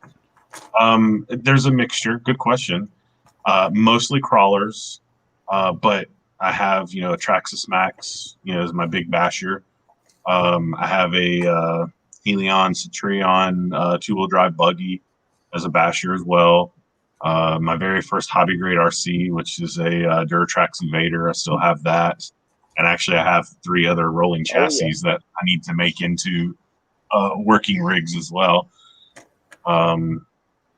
But then after that, then I have a couple of those cheap Hell Boxing RCs. Okay. So I have like 3 of those. And then everything else is crawlers. So I've got a TRX4 Blazer, Gen 1 Gen 8, Axial 6x6, my Comp 2 Gen 8 base build, an Axial Jeep that I don't really know what it is, my Trail Walker, what was a Gen 7 Pro, which is sort of now almost a Gen 8 Class 3 build. So most of my stuff is crawlers, but I do have a few bashers in there. And besides the Gen Red Cat stuff, like I don't really have. I'm trying to, not buy the same thing over and over. If I'm gonna buy another rig or get another rig, I want to get something I haven't had so I can experience it. Okay, cool. Hope I answered that. Yeah, because I know a lot of guys, and some guys in this area here, they own like 3 TRX4. Like, why do you own 3 of them? Oh, they all have different bodies. I know, but just buy a body. You just swap the bodies. Like, you don't need 3 trucks. But it's all the same. And like me, I have over. 2. Yeah, well, like I have over 60 here also, and not one of them is the same. So that's not, in other words, not the same name brand, or that like I don't have two SCX10, I don't have two SCX10 2 or whatever, and I do that on purpose. It's every single car I own drives differently, and like that, when I take one and I drive it, it drives different than the other one. So it's the way I look at it, anyways. So I think it is a good way to look at it personally, from my point of view. mm-hmm. Now, why did well, you here's get? my point of view. Why did Okay, you? so What? Why did you get two of them, Gabe? Why? yes, and I was, gonna get touch the subject. So the point of having, I guess, an extra rig is, so one, if one breaks, you have a spare. I mean, that's a given. Two, you can actually, upgrade as you go. You can upgrade them differently. Okay. Perfect example. I do have two TRX4s. One of them I actually went, brass, diffs, underdrive, and then on the other I went overdrive, with less upgrades. So from there, I know I have the same chassis, but overall, they drive different. Okay. And also, I know that I own the Glamisphere. I own 3 of them. Right now, we're in a place where you can't find them anymore. Mm-hmm. So even those, they do drive differently. I have one that is also not bone stock, but it has the stock electronics. And then I have one that is, mildly upgraded. And then there's another one that is heavily upgraded that is just stupid fast. And overall, man, it's just the different taste of the way you drive, really. So it's just how you want to drive, I guess. That's the type of garage that you walk in and say, okay, so this one's gonna do this, but if you go here, it's gonna do, I mean, it's just more variety of when you have the same rig but not built the same. You understand what I'm saying? Yeah. That's why I bought my wife. That's why I bought my wife a Stampede 4-wheel drive, because she had a 2-wheel drive, but she was having a hard time driving it. So I said I'd get her 4-wheel drive. So I got a 4-wheel drive, and then we get the same parts. If it breaks, we can both upgrade the same way and everything. Yeah, a 4-wheel drive is way easier to drive. I call them point and shoot cars, because you point your wheels one way and that's where it's going to go. Compared to a rear-wheel drive, yeah, 2-wheel drive. She was pushing so hard she couldn't even jump or anything like that. So yeah. I said, cool. Yeah, well, she has more fun with a 4-wheel drive. I would say, Gabe, I understand where you're coming from with that, and I sort of feel that way. I have 3 Red Cat crawlers, Gen 7 Pro, which is more or less at Gen 8 now, but it's my Class 3 build, big tires, and different. And then I have my Gen 1, Gen 8, which is stock bodied, but with a bunch of mods on it. And then my Class 2 build, which is based off the Gen 8 with the Predator chassis, but it's, a belly dragger, if you want to call it that. So the difference between my comp build and my Gen 1 is they're night and day different vehicles. I have to drive them differently because the big body on the V1. So even though I have 2 of them, they are completely different rigs and they look completely different. So I think it's okay if you do that. But if you've got, 3 generally stock TRX4s or 4 or 5 or however many, and it's just the difference is the body, I'm with Tank. Like, I actually want to buy an orange and white body to have with my red and black TRX4 Blazer, like just to have the 2 bodies. Like, I haven't done it, but I want to have another body so I can just switch and have the different colored body just for the fun of it. Yeah, I had 3 bodies on this one. This is Trail Honcho. Yeah. I had the original body, then I had that Chevy body that I'm going to give to 11 Charlie, and then I got the van on there now. Cool. Sweet. But like you're saying, you got one that you built for. Yes, go ahead, Gabe. Sorry, Tank. Sorry. No, sorry. And let me tell you this. For some reason, I get a delay. I don't know why. you know. But I know you got a big delay. I don't know why so either. yeah, I don't know, but anyway, was I was gonna say that I do agree on you, Tank. If you have a vehicle that is the same thing, no upgrades, pretty much the same truck, then yes, there's no point of owning the same truck, set up the same way. If you're gonna upgrade, differently, then yeah, hence my point. But just having them just like that because of, oh, this one looks prettier, this one's okay, and no, then yeah, there's no point to that, But yes, I'm sorry, Tank. What were you gonna say? JMH, he was talking about he built it to be a class 3 truck. A lot of people are buying new trucks and they're buying like a gatekeeper. Like I got a gatekeeper. That's a class 3 truck. People have to realize that if that's a class 3 truck and I pin it against a Rift, which is also a class 3 truck, depending on the event I go to, Big Rocks or whatever, the Rift is just going to eat me up crazy because it's a class 3 truck also. It falls into the same class I do. So you got to be careful when you're building a class 3 truck or when you put bigger tires, like as soon as you go 2.2 or like big tires, you put yourself in a different class. So you do have to be careful, especially if you go to a comp that actually goes by the Sorcar rules. Mind you, I have not seen a lot of those comp in the last 3 years. It seems to everybody just goes there to have fun, bring what you got, and just have fun.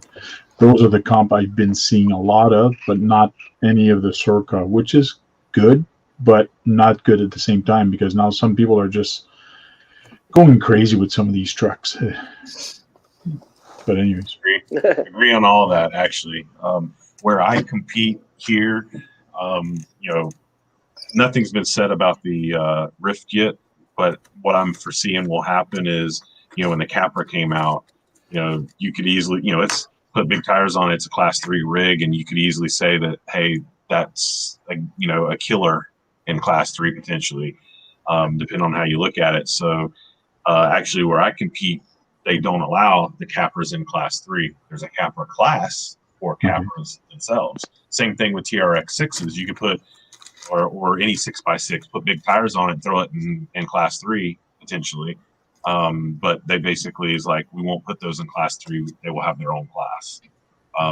So the sort of good thing, I guess, which is where I'm at. And of course, everywhere you go, everybody does classes different. We don't do strict Sorca rules. Most of us can't stand Sorca rules, or some of them. I can't stand penalizing for backing up. You go out on a real trail and not back up. I mean, I don't know. I think it's realistic. Certain things about Sorca I do think is good. General guidelines I think is good for competing, but some of their rules I think is a little excessive. So your example, I wouldn't have to worry about that here, but nonetheless, like the guys I'm competing against in their rigs, they're building for class 3. I mean, they're doing where I done forgot the name of it. I don't know why I can't think of it, but locking out the transmission, dig, having dig, on their rigs, rear steer and all that. And currently right now, my class 3 rig doesn't have any of that. Okay. I probably will do rear steer at some point, but I haven't gotten to that point with it. And it was one of those things. It was the Gen 7 Pro. It was horrible. Honestly. Yeah, those are two perfect examples. Those two trucks are class 3 rigs. Now, which one would you take if you go to a competition? Holy crap. That's a class. You will not. You'll never crawl with the Rift. It's way too big. Oh, I know it's big, but it all depends on the size of the rock. Also, you can tackle bigger rocks. Well, class 3 is going to put you just a little bit wider than the Capra, and now wait a minute. Class 3 rig, you have to have chassis rails. On a class 2 rig, as soon as you don't have a class or you have a cage, no matter the size of the car, it's a class 3 rig. Right, but the width And the Rift is actually wider than the Wraith. Yes. There's your difference right there. You're almost 2 inches wider, and you're almost 6 inches longer. I mean, that's about 5 inches right there from where the tire sits on the Rift. And Wow. this truck is a complete animal. Yeah, I know that. I ran it yesterday at work on a few of our big dirt piles and stone piles, and it basically made it look like they weren't there. Mhm. I mean, it's crazy. It's a very good hill climber. Like That's if the you're gonna next climb kind of hills, vehicle. that thing is awesome to climb hills.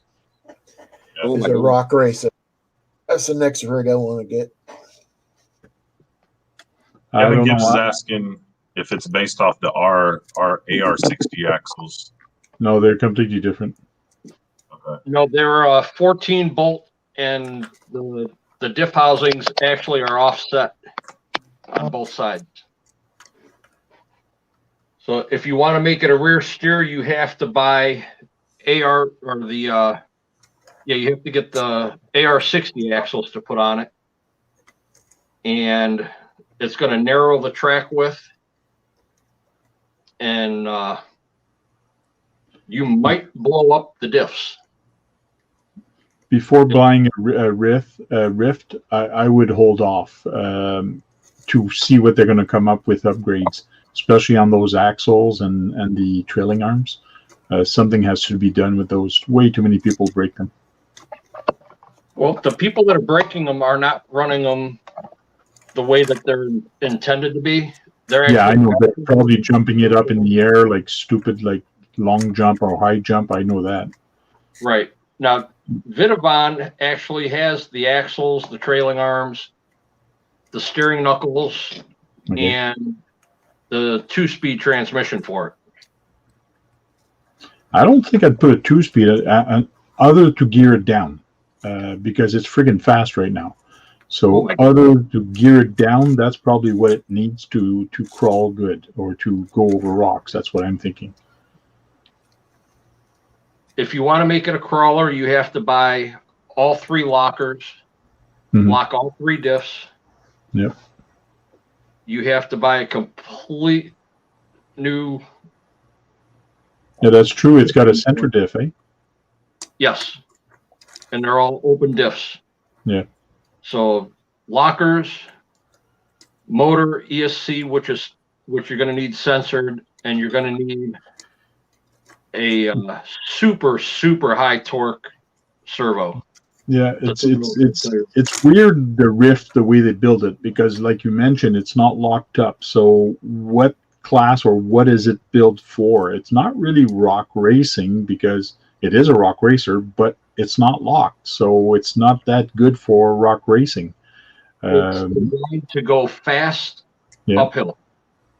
I think that's what it shines, is hill climbing, just like you see on the Mad Ram, all those trucks that actually climb a hill and try to jump and get on another ledge and go. That's what I think those are for. Right. That's the whole intention of that. I actually seen a video of a 1-to-1 that truck is actually designed off of. Okay. If you put them side by side and put them all black, they're identical. Mm-hmm. And the 1-to-1 is unbelievable. Beautiful truck. And the price is roughly scaled to what it costs to build that truck as a 1-to-1. It's up there. Yeah, it's up there. If I'm not mistaken, they talked to the couple that bought the truck, and they spec'd the whole thing out. The builder said it was between $50,000 to $60,000 to build that truck. Okay. That they wanted. But it's So also here's got a question for you. Go ahead, Dennis. Dave. Go ahead. No, I'm done. Go ahead. So let's shift a little bit to the Capra now. What are your thoughts as of right now? You know, since you own one, how long have you owned it? I've had it since they released the kit. So The it's kit, been okay. it's been since March of last year. So it's been a year. Okay. So what is your take on batteries for that thing? Very limited. And the reason, the reason why I'm asking is because and that's why I'm asking, because I've heard a lot of negative things about, well, it's because it's a really nice, capable truck, but the batteries, it's just very limited, like you said. So the compartment where they have it is actually the firewall of the truck, and you can get a 3S in there, but it has to be a real small flight pack. Mm-hmm. I've managed to get a couple different batteries.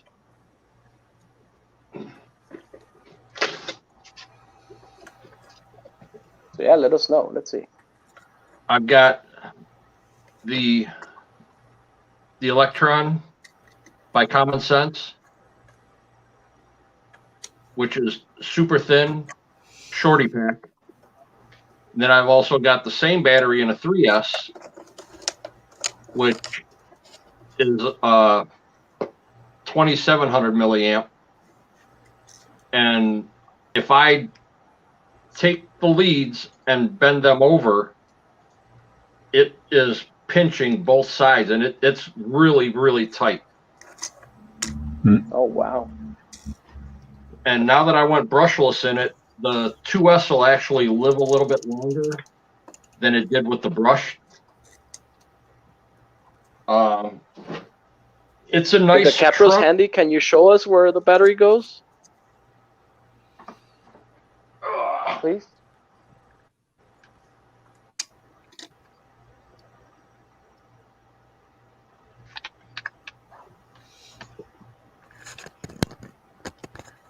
So let's see how much space we're talking about here.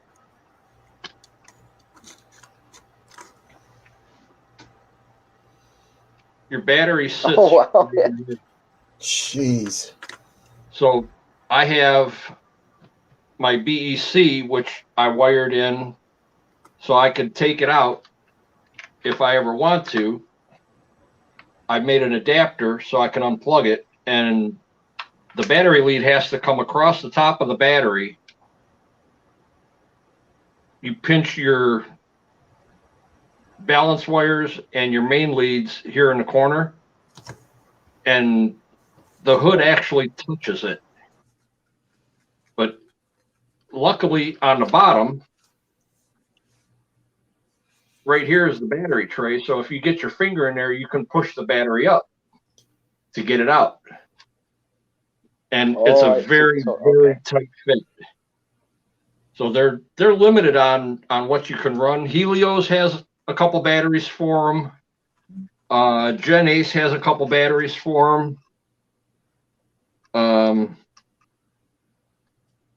They could have came up with a better idea or a better battery placement. If they came up with a different place for the batteries to go, I think it would have been more of a hit. Because where they sit, it's really not a. It's not a good weight bias. It puts most of your weight in the middle of the truck. And everything in here is so tight with the transmission that guys are actually eliminating the interior to run a bigger 3S pack, and they strap it inside the compartment. Cabin. Yeah. But I mean, all in all, I'm impressed with it. it's a very capable truck. Would I run it in Class 3 if I had the chance? No. It's to me, it's a cheater truck. One with Is that right? Yeah, it's one, you have portals, and two, it already comes with dig. I've had 2.2s on it, so it raises your ground clearance even more. If your dig is working right and you have the right tires, you can turn on a gate and hit the next gate that's 90 degrees either direction. Other trucks, if they don't have a dig system in them, they're just running overdrive. That's where you have to really know your truck and know your gearing. Mhm. So Dennis, I Yeah. somewhat agree with you on the cheater side, or however you want to call it, but I will also say at the same time, Class 3 is sort of your all-out class to begin with. Like, it's Yeah, it is. a cheater class, if you want to call it, even for that matter. I mean, it's, wild as you want to be, really, ultimately. So Right. I could argue Apples with apples. it fits in that class.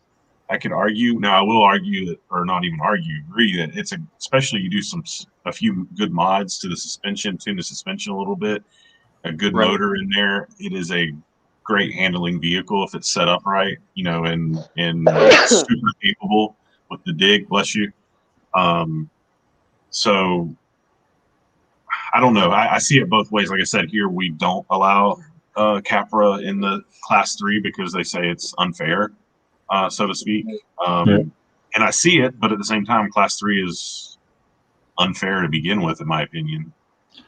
Well, Right. it's just like when you go to King Hammers, like the truck that performs the best on King Hammers are the companies that has more money to dish into the trucks.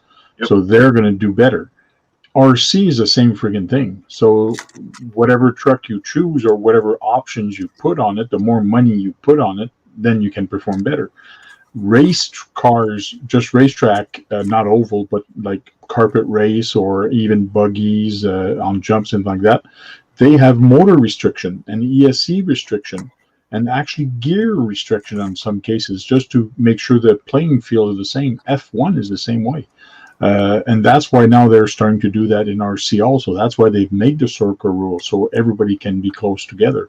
But that's why like the Capra blows everything away. So yeah, they don't have a choice of making a class for them. So in other words, you have Class 3, but now you have Class 4, which theoretically is the Capra or any other big RCs that falls into that class.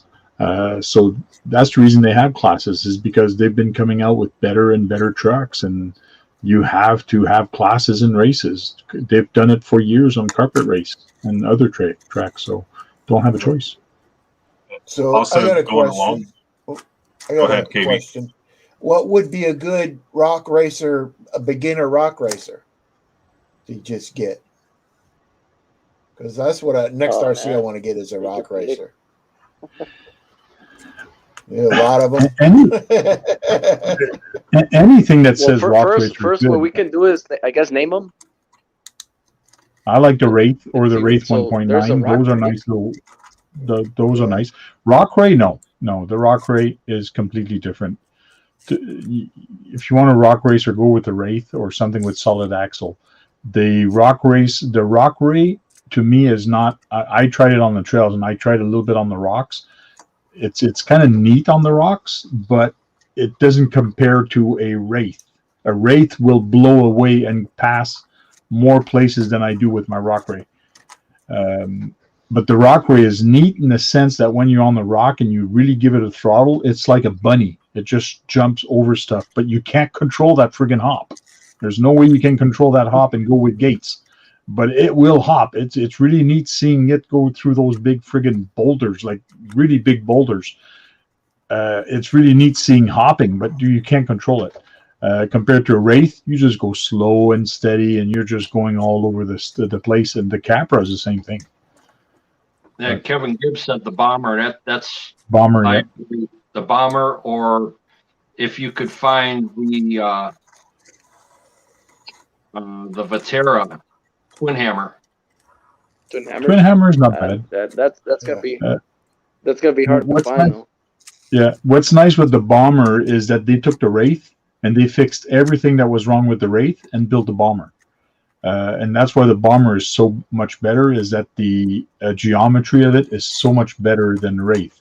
But the Bomber is a very good choice. All right. But mind you, I like my little Gatekeeper. Look, that Gatekeeper is pretty cool. From Team Associated, the Gatekeeper is a fun little truck. I mean, the Yeti is a rock racer too, right? Or no? Yes, and now let me. It's like the Rock Ray. Yes. Go ahead. So there's two types of rock racing.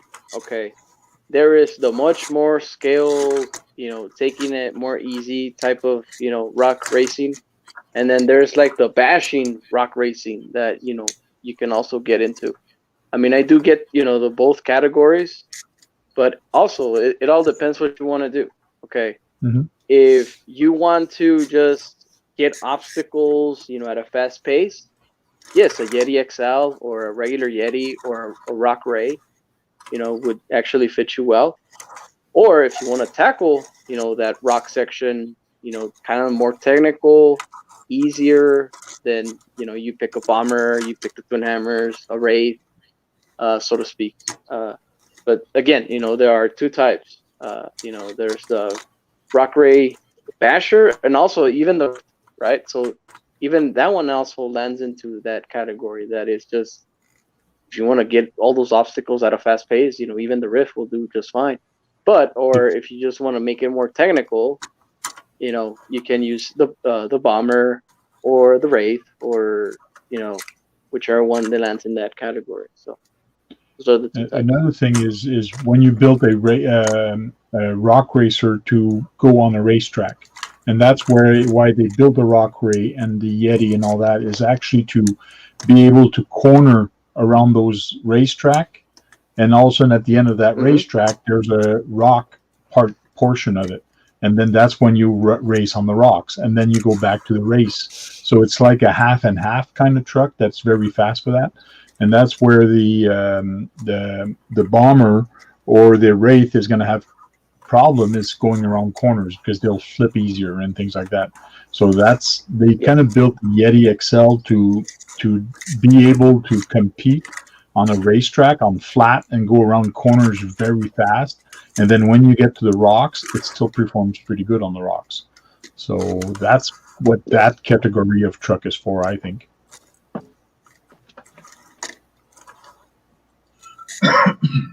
Sort of going back to what we were talking about, something you said, Tank, about the caliber of RCs that have been brought out over the last couple of years. The manufacturers are stepping up the game. The Capra coming out, with Dig, and now you got the 10.3 that comes with Dig.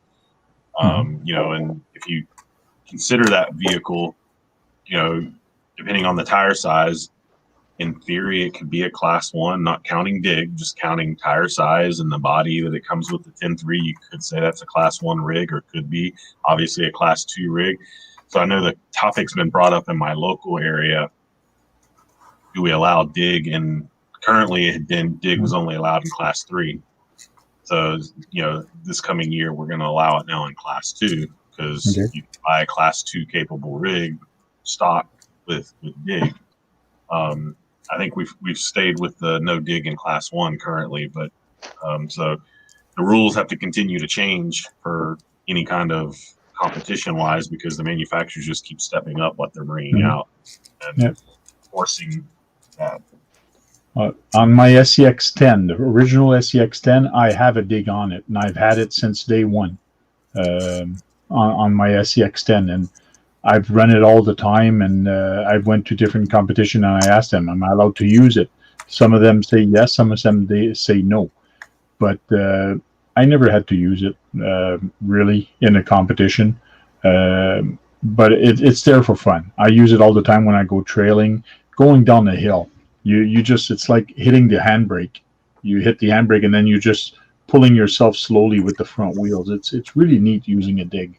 You can use it in so many ways, so many different ways on the rocks and things like that. But it's fun to have a dig. So I got a question then. So your that rig, did it come with dig from the like stock, or did you add it? No, what you do with the SCX10, you just buy the Wraith transmission case, just a case, and then you buy the dig kit for it. It's just an upgrade kit. And then you just take all your gears from your SCX10, because the SCX10 gears are exactly the same thing as the Wraith gears, and you just swap them. So the only thing I did is I swapped to a different case, and I added the kit to it, and then I had dig on my truck. So it's very easy to do on the SCX10 original one. SCXN2, I don't think so, but SCXN3 now you have it. So nice. Well, the I 3 think I will say SCXN2. different. Can you put it on the SCX10 I think you can. I think somebody makes a skid I'm not plate sure. or something that you can mount the 10.3 setup into a 10.2, I believe. Mhm. So, Hey, I will. Yep. Welcome back, Bulgir. I will say that I've got an opportunity to ExoCage Darcy's TRX6 comp build that he has, which has dig in it. I got to drive that recently, and I have to say, wow. Honestly, I mean, and that's a long rig because it's a 6x6, and lock that dig and that thing turns on a dime. Honestly, it was super impressive for that size of a rig at how well the dig worked.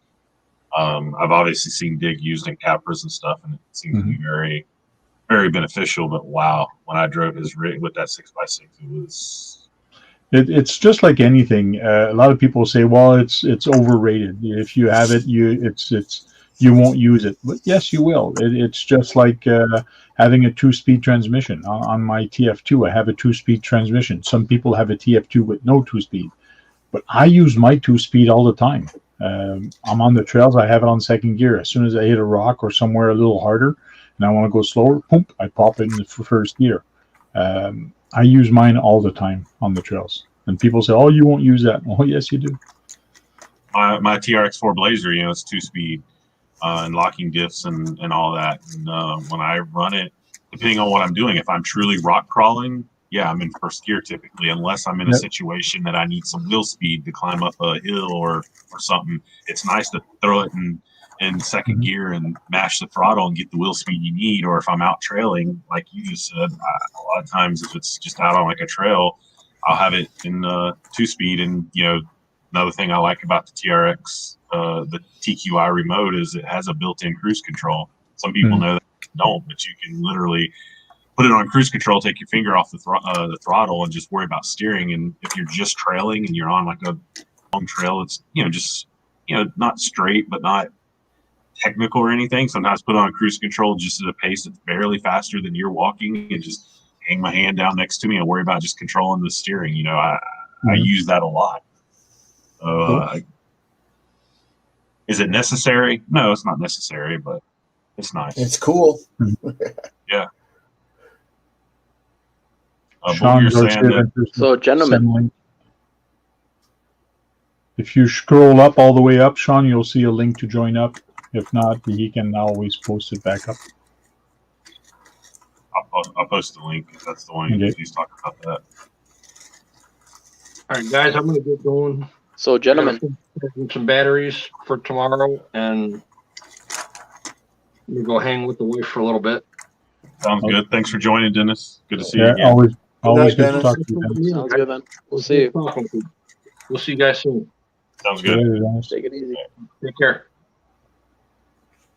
There, now we got more room. I'm not leaving, but I'll be back in a minute. All right.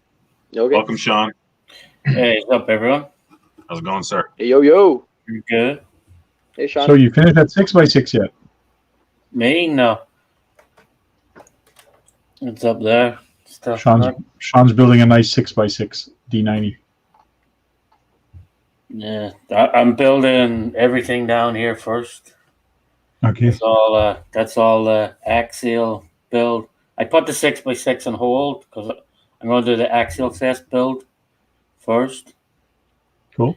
And then I have the 6x6 build, and then I just spent about another freaking $1,000 today on more kits. What'd you buy?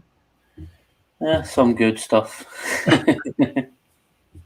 Oh, Some yeah. good stuff. Good stuff. Yeah. What kind of good stuff? I did get Let us these know. in. I did get these in today, so I will send some out soon. Some nice. Cool. Yeah. Oh, hey, cool, man. Nice. Stickers. And then Nice. some nice little scale ones. Awesome. Very nice. I finally My got wife- stickers. Maybe I'll do a channel intro one of these days. Cool. You know, maybe for my 1,000 subscriber, I'll do a channel intro.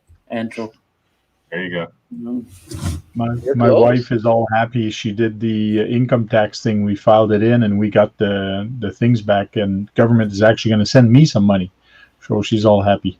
That's always nice. Yeah, but she already Cool. spent it though. Yeah. Oh,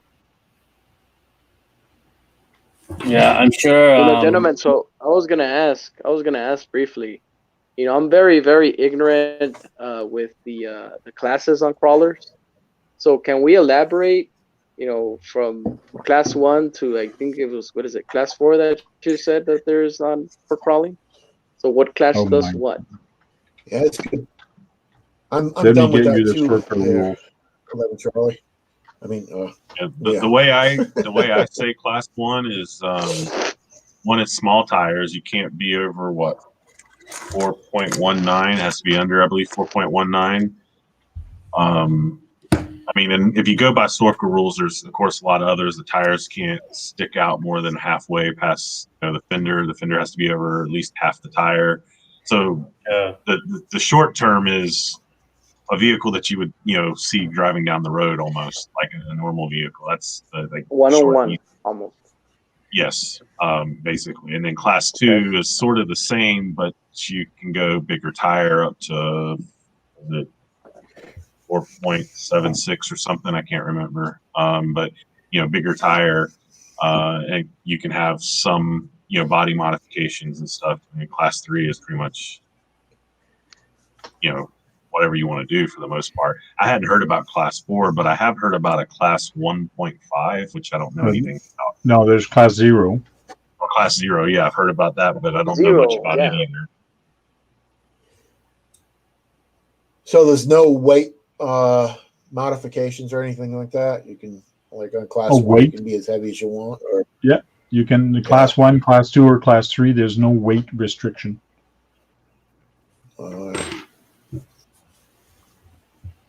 So what is a class 0 tank? Let me open up the Did I just put on the spot class again? 0 is like what Sean is actually building. Class 0 is actually a scale motor. When you have a scale motor, all the doors open, the hood opens, you have an interior, the steering wheel turns. That's really detailed scale. That's a class 0. And very small tires. It doesn't look like a 4x4. It looks just like a D90 you'd see on the street. But wouldn't that also fit into a class 1 too? 'Cause Yes. It's also a one-on-one kind of deal, no? Yes, but class 1 is a little bit more modified, a little bit bigger tires, and you don't need to have a scale engine. You don't need to have the hood that opens. You don't need to have the doors that opens, but the class 0 does. Ah. So class 0 is like much more detailed. Yeah. Yes. Class 0 is where it gets expensive. So it is. Even like Yeah, that, you have even to have that, some patience too. yeah, even that D110 up there, that thing, I even put a light up dashboard and everything in that. So look at that. tires modification, there's a bunch of stuff that you can actually find. If you can actually find these online, if you just Google, if you go to sorca.com, they have it there. And this is the 2020 official rules, and they've changed some of the stuff in red. So there is some stuff you can read on top, blah blah blah. But where it gets interesting is when you go for tire modification. So class 1, there's no tires. Class 2, tire lugs may not be removed. A lot of people, they actually take snips and cut off some lugs. In class 2, you can't do that. Actually, it says tire lugs may be removed. Oh, may be removed. Yes, it's on class 1. maybe. You can't. Sorry. Or sipped. Also, a big difference between class 1 and class 2 as well as chassis. Class 1, your chassis has to be a C-channeled chassis, where class 2 you can actually do what I call a comp chassis, which is what I'm running on my class 2 rig. A non-metal chassis. It's carbon fiber basically. So I don't think a C-channel is considered only class 2, because GCM builds class 1 trucks and they don't have C-channel. They have chassis rails, but they don't have the C-channel like the. Let me see. It must be a different rules in your area, but I don't think it's Sorca rules. No, I have it. I think I have it saved here. Okay. It was Why would Sorca. they? We'll go through there. Maybe I'm quoting it not quite the same either. Okay. So let me. So there is some tires that are banned that you can actually not run because they're cheater tires, I guess. I don't know. Why would you want to remove 3 lug nuts? No, the lugs on the tires themselves, the rubber lugs. Oh, okay. I'm like, what? So class 1, a street legal off-road vehicle that you would drive to work and on the trails.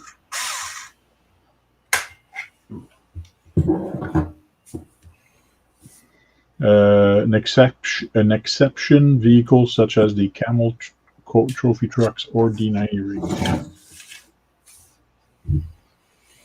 I think it's metal chassis is I think what the class 1 thing is. It has to be a metal chassis. I think that's what metal chassis rail. Okay, yeah. That makes sense. So vehicle must use a mounted chassis mounted steering. So it has to look scale. I notice a lot of people, they move their steering, especially on the Gatekeeper, they move it back to the axle. Mind you, Gatekeeper is class 3. It's not this. This is interesting. Windshield. The vehicle must have a windshield that fills the entire frame. Bumpers also. You need front and rear bumpers for class 1. And it must be usually a certain width on the bumpers too. Yeah, the bumpers must be at least as wide as the widest part of the windshield. That is very important. Some people, they customize their bumper and they make them narrower. But where your windshield is at the front, your bumper must be as wide as this. As wide as the windshield. Yes, as the widest part on the windshield. Wheels must be aligned with the center of the body wheel wells within a half-inch total combined. So when you put it on the body, you got to make sure it actually fits to the center of the wheel wells to half an inch. Trimming is only allowed on a little bit on the body, like the wheel wells. There's a bunch of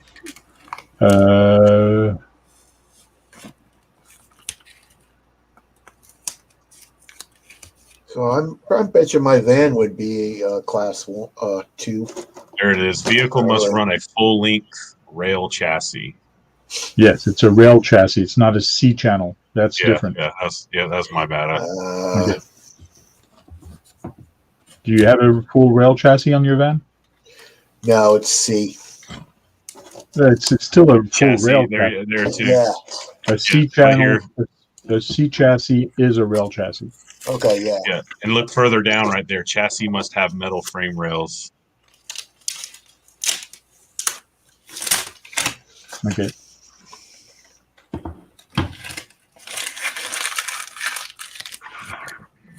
So,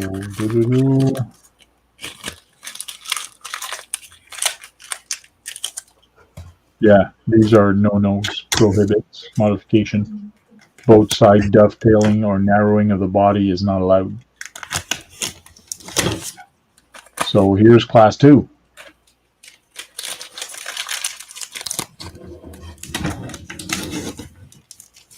So a big one right here on this one is the bumper.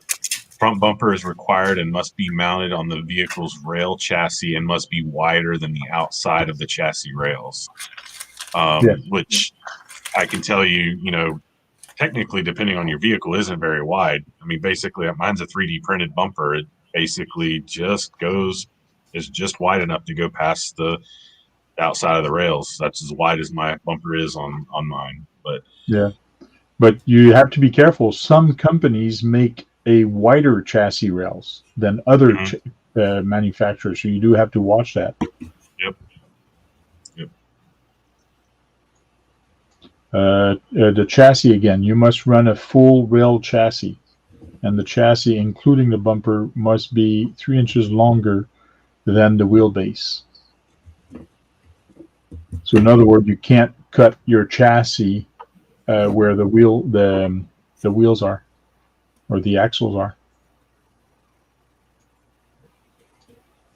And see, where like some people with a truggy, they actually cut the frames at the back right behind the wheels, but you can't. For a class 2, you have to keep it 3 inches, or else it's going to fall in class 3.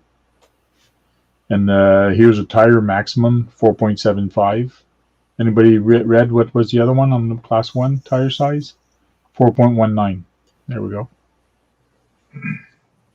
So the tires at max size of 4.19 in class 1. Class 2 is 4.75.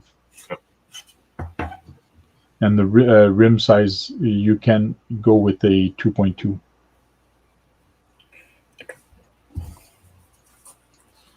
Body modification. There's a lot of modification you can do on a class 2. Yeah. Truggy bodies, flatbed. So there's a lot of modification that you can do on the class 2. Class 3. Oh, there's a lot of different here. There's some in red is the some width. Gates are no longer.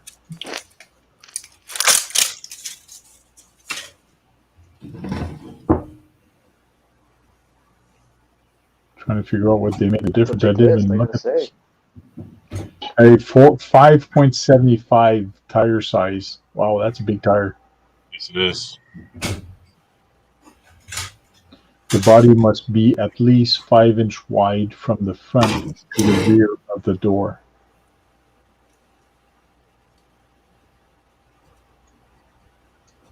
Minimum height.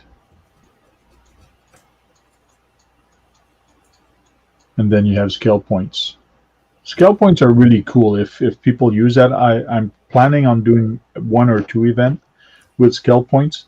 But I heard, and from the people that come to my event, if I have those events, they will not come because they don't have hard bodies or they don't have a drop bed, so they can't compete.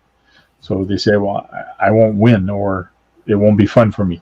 So that's why I'm trying to stay away a little bit on my trails to do a scale point event. Interesting thing about that, Tank, I'm glad you mentioned scale points. Now, we don't use scale points here where I compete, or at least my home competition place there. I can go a little bit further south and they do use scale points. Now, I haven't competed with the scale points part, so I don't really know this firsthand. But the people I compete with said, they used to do scale points. They got away from it because basically you could have all the scale points which is usually a maximum of I think 50 points or something. Yeah. And you didn't have to be that good of a driver. In theory, you know could win just because you had enough scale points to bring your score down basically. No, that's correct, because when you get skill point, you max out on minus 50. That Yep. means you got 50 mistakes you can do and not worry about it. Yes. Type thing. So, your driving don't have to be as good, so to speak, in theory. Granted, if everybody's got the same amount of scale points, it shouldn't matter. But another thing that was pointed out to me by a local guy who's into the scale points is most of our rigs have a lot of, like, most people don't realize all the scale point stuff. I mean, plastic sliders that most rigs come with, that's scale points. Chassis mounted servo scale point, or put a metal bumper on, you just increased your amount of scale points. That usually most places have like a minimum like 20 or 30 scale points that you have to have. And the guy was like, look, most of your ready to run rigs have those points. Like, you just don't realize. And I didn't realize it. He started taking me through. I was like, oh yeah, I got more scale points than I thought I had. Yeah. But I do know people that do not want to run in scale points piece. Now, one of the changes we made for this coming year in my area is Class 1 has to have an interior this year. We haven't had to do that, but now we have to. So I've got to get an interior for my Class 1 rig, which I'm good with. Like, no issues with that. It's a pretty car. This is Basher Boy's pretty car. Yeah, that's the one Tank likes, right? Yeah. Yep. That's this is Tank's favorite rig right here. Them rims are bad. I don't know about them rims, man. No, those are not the right rims. I don't even think that's the right body for the chassis for it. You put it on a different chassis, I think, eh?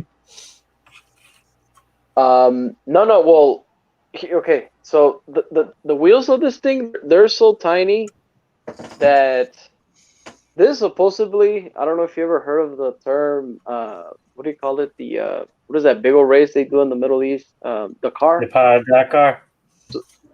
Dakar inspired. Okay. So basically, if you see that race, it's just mainly sand and obstacles and all this. So they put tiny tires on this truck and it's not capable at all. So yes, I know it looks goofy and all, and then these are, I know they're steer tires, like for like the 22s and stuff, but I managed it, and believe it or not, these are wider tires in the back, but I managed this thing, to perform really well on these freaking tires. So in the market, there's not much to even, get tires for these cars. So I just went with these. And I know this thing is meant to be ugly, so that's why I just slapped those wheels on here. So, but overall, man, it performs really, really well. It's ugly as hell, but the performance is there. I'll tell you that. That back end is horribly ugly. Sure. You can keep it. It's one of them that looks good with the lights shut off. Kind of ugly. And look, and you know what? I think I have the wheels handy. Hold on, give me a second. I wonder if Jack would like that one. That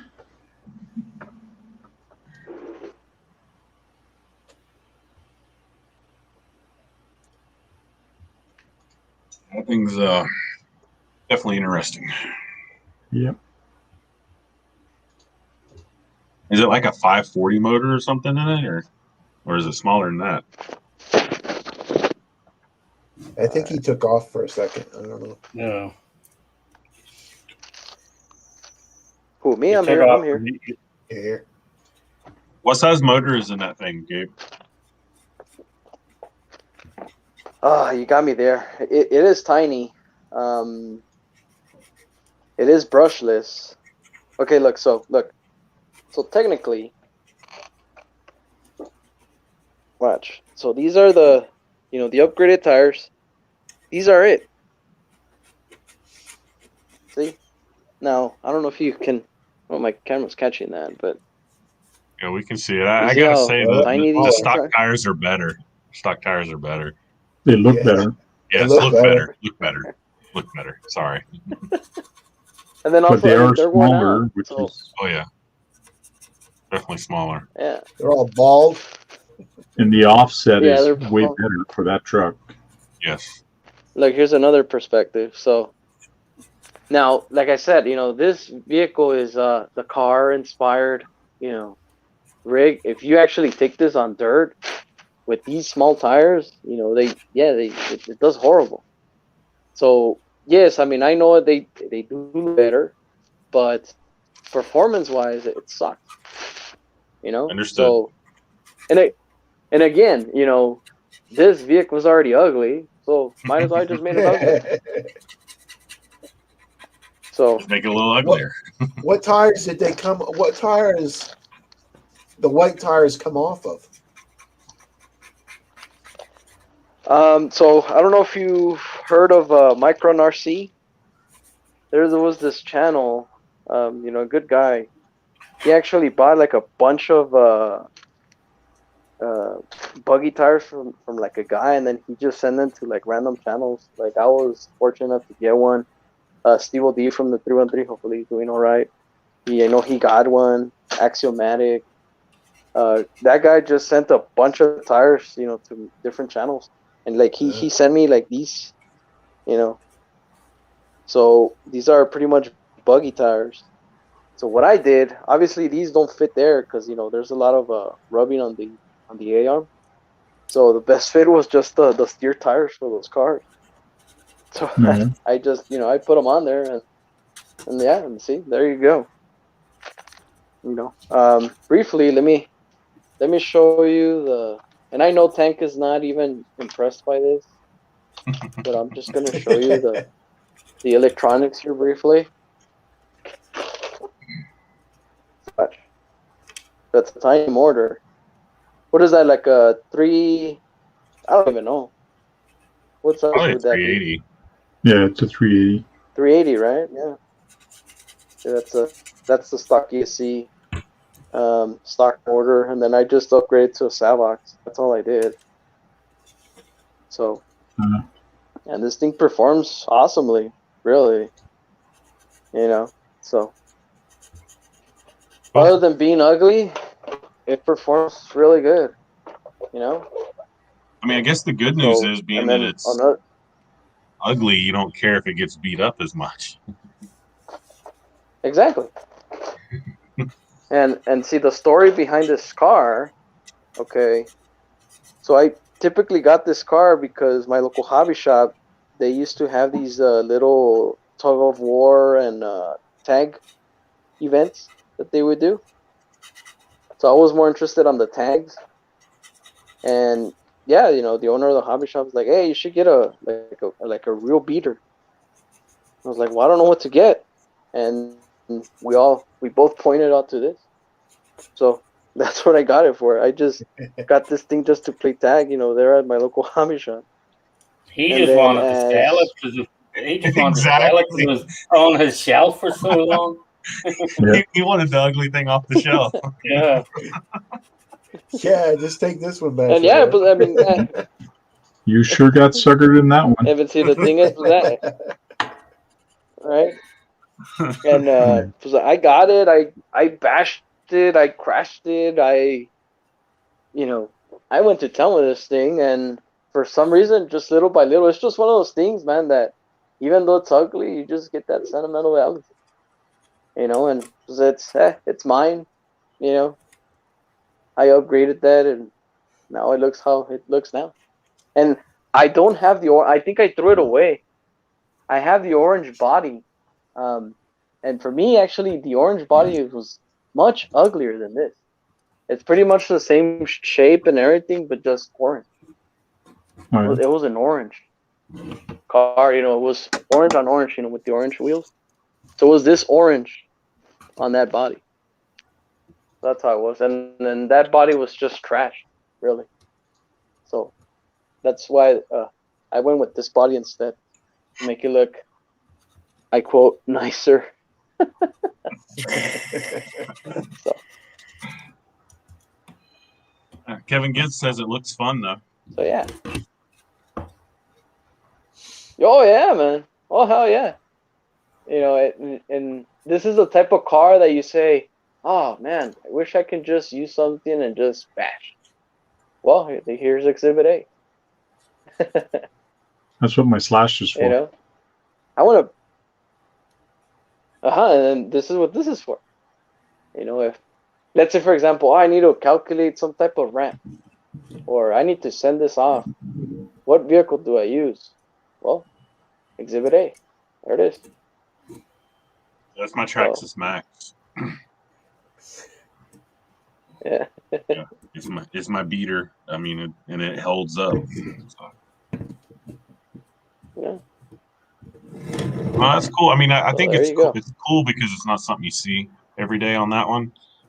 Mhm. So I like it for that fact that I mean, it's ugly, yes, but I like it that it's just something I haven't seen before. And That's probably the only one you'll ever see.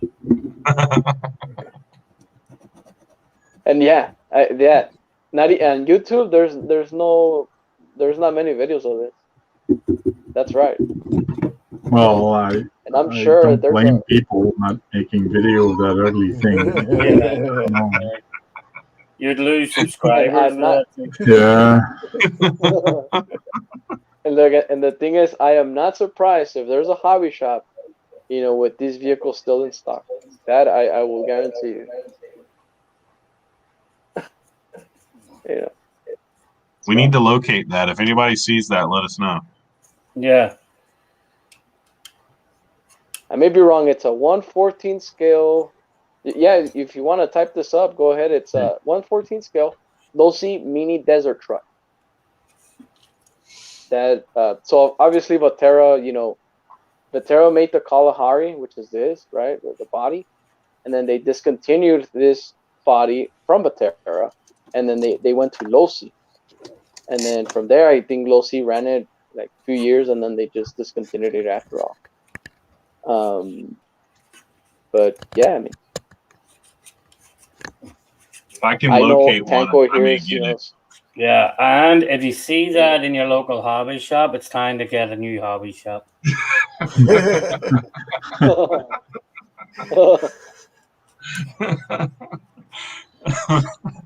I say otherwise. I say buy it and break it. And actually, I will encourage you to try and break it.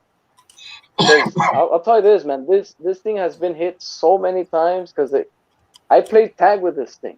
Okay, you know, I've traded paint with many other vehicles, and this thing, the only thing that broke, if I'm not mistaken, it was just a bumper, and I did replace the bumper and the servo. That's it. I mean, the drivetrain is still original. The pinion, you know, dock bones, all that, it's all original. And then, well, obviously, the body is trash, was trash, and then I just bought this. So I think the body was trashed when it was new. Yeah. right?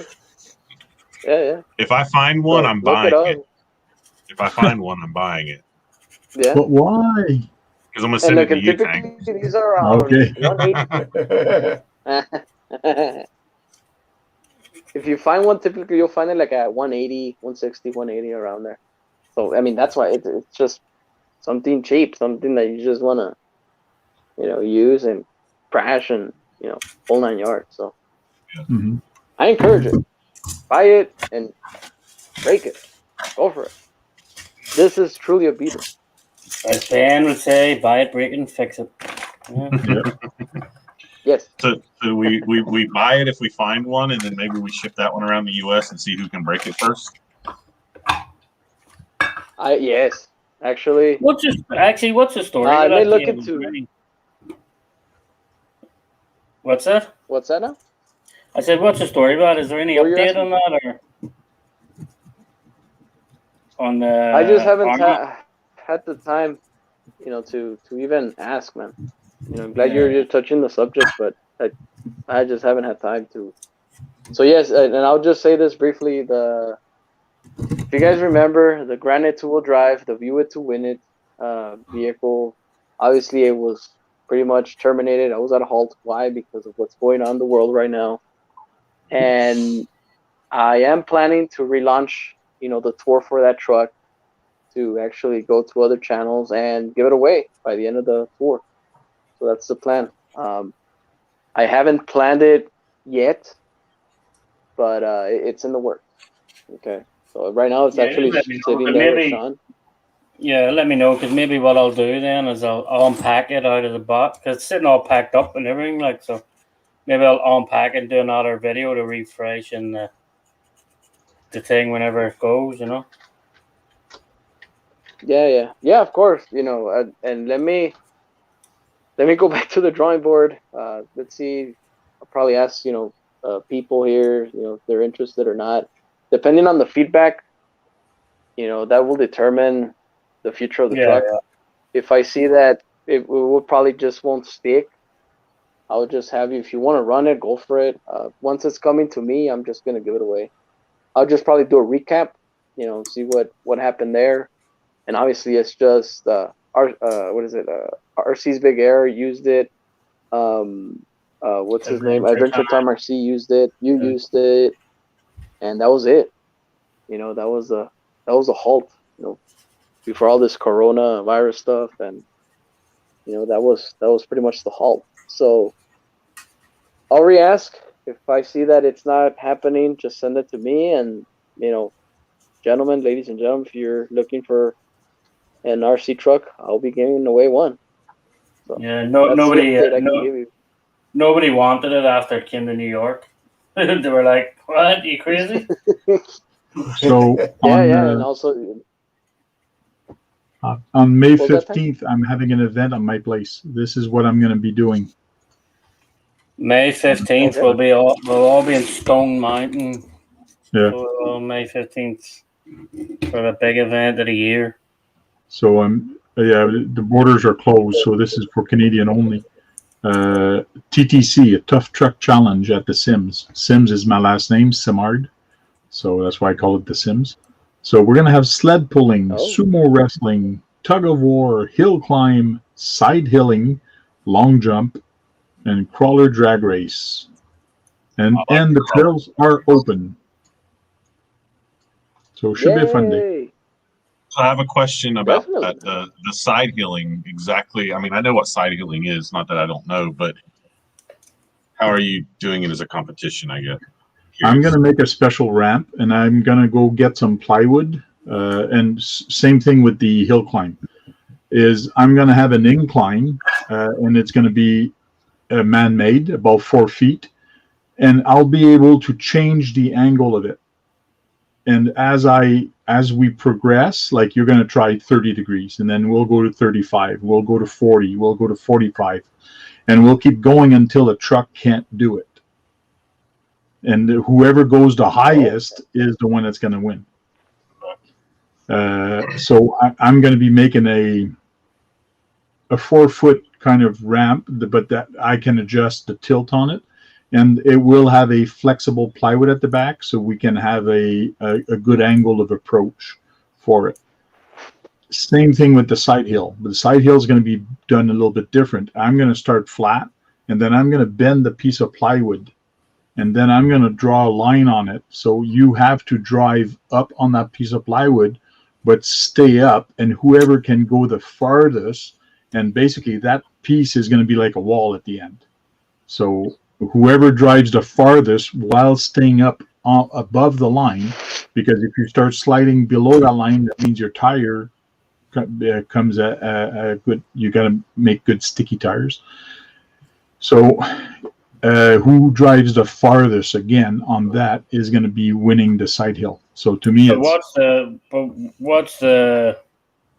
rules like? Because obviously somebody with an SCX 10.2 won't have as good a chance as somebody with a Capra. I don't care. It's a tough truck challenge. You bring whatever you want. It's to see what your truck can do compared to others. The reason I'm doing this, especially the side hilling and the hill climb, is I see too many people modifying their TRX4 or their other trucks with 110 millimeter shocks. And to me, those are the worst thing you could put on the truck, on a trail truck. Keep it low, keep it nice and low, keep all their body, keeping everything low. You'll do so much better on the trail, and especially in competition. And that's what I want to try to demonstrate in this exercise, is that the trucks that are going to have shorter, even a droop shock, or I can guarantee you are going to do better than the guys with very long shocks. So body weight, that's going to be a big issue on some of the event. Tug of war, you need all the weight you can. So I'll have points. So you're going to maybe get 5 points for the winner for the Sumer, or maybe 15 points. And then if you come first place, second place, and so on, you get a certain amount of points. Whoever wins the most points through all the events is going to be the winner. I like it. Sounds like it'd be a good time, actually. Yeah, TTCs are fun. Yeah. I've never been able to do a TTC. But what I want to try to do is you enter one truck. You can enter 2 trucks if you want, but you have to run that truck in all the events to be fair. So in other words, you can't take a Capra to do an event and then take your SCX10 to do the other event. You have to run the same truck through all the events. That's a good idea. I like that too. Yeah, I like that. And if you have 3 trucks, you want to drive all 3 trucks, go right ahead. I don't mind. You just register. You're gonna have a ring for your sumo. You're gonna have a ring for your sumo. I already have a ring. It's a 8-foot ring that I built. It's a pilot, and it's actually 8-inch off the ground. It's got a red border on it. I've been using it last year, and people love it. And I keep telling people, when you get on the sumo table, don't go very fast and bang on each other. Just try to push. And this is what sumo is. It's not like let's hit him as hard as we can. Right.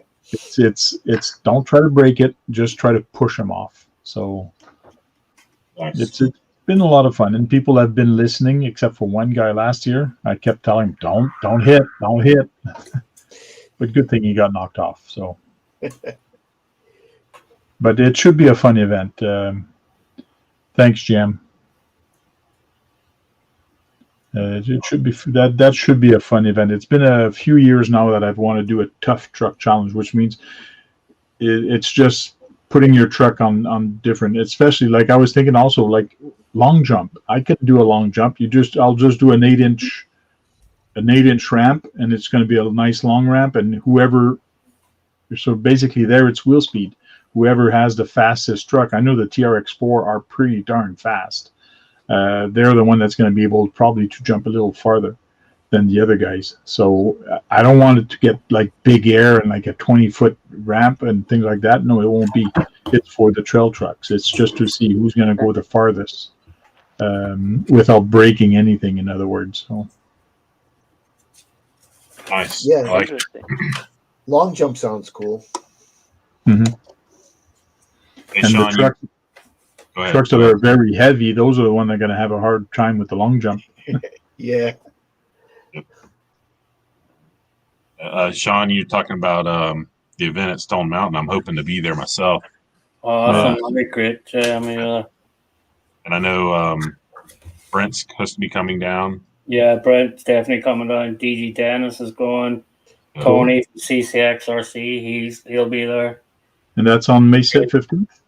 Yeah, May 15th. Who else is going there? Exo Caged. Exo Cage will be there. There's a good crowd of people already lined up. That's Honey Lulu's, right? Yeah. Yeah. Event. I was actually talking with Gabe about that Wish I just could've- the other day in Messenger, and was like, hey, it's a Saturday. Maybe try to get some of us together and do this stream, have us maybe in the same room or something. No. Possible. See what's up.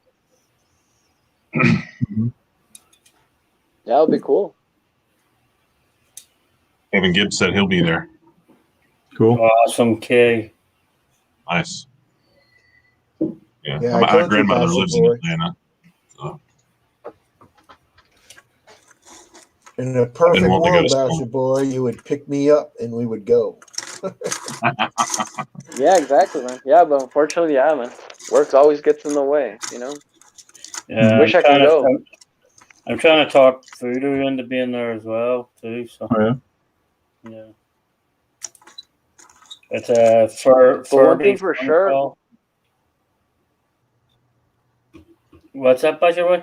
one thing for sure is that I'm definitely going to UST next year. That's for sure.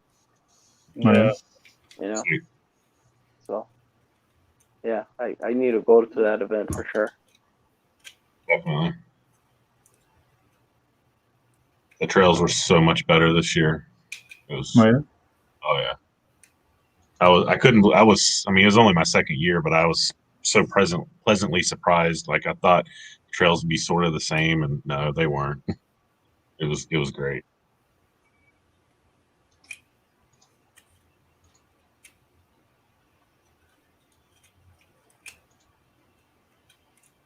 So, well, we pulling in almost on 2 hours and 45 minutes.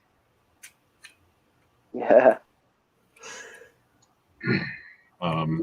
Kevin Gibbs said he's doing Stone Mountain, Nelson's, Ledges, and Badlands. That's all for this year. Awesome. Yeah, I'm going to one in Rhode Island in like 2 weeks. So I'll be doing that. Then I'll be doing Stone Mountain. Then I'll be doing Badlands, and then I'll be doing one somewhere along the line at Nelson's Ledge as well,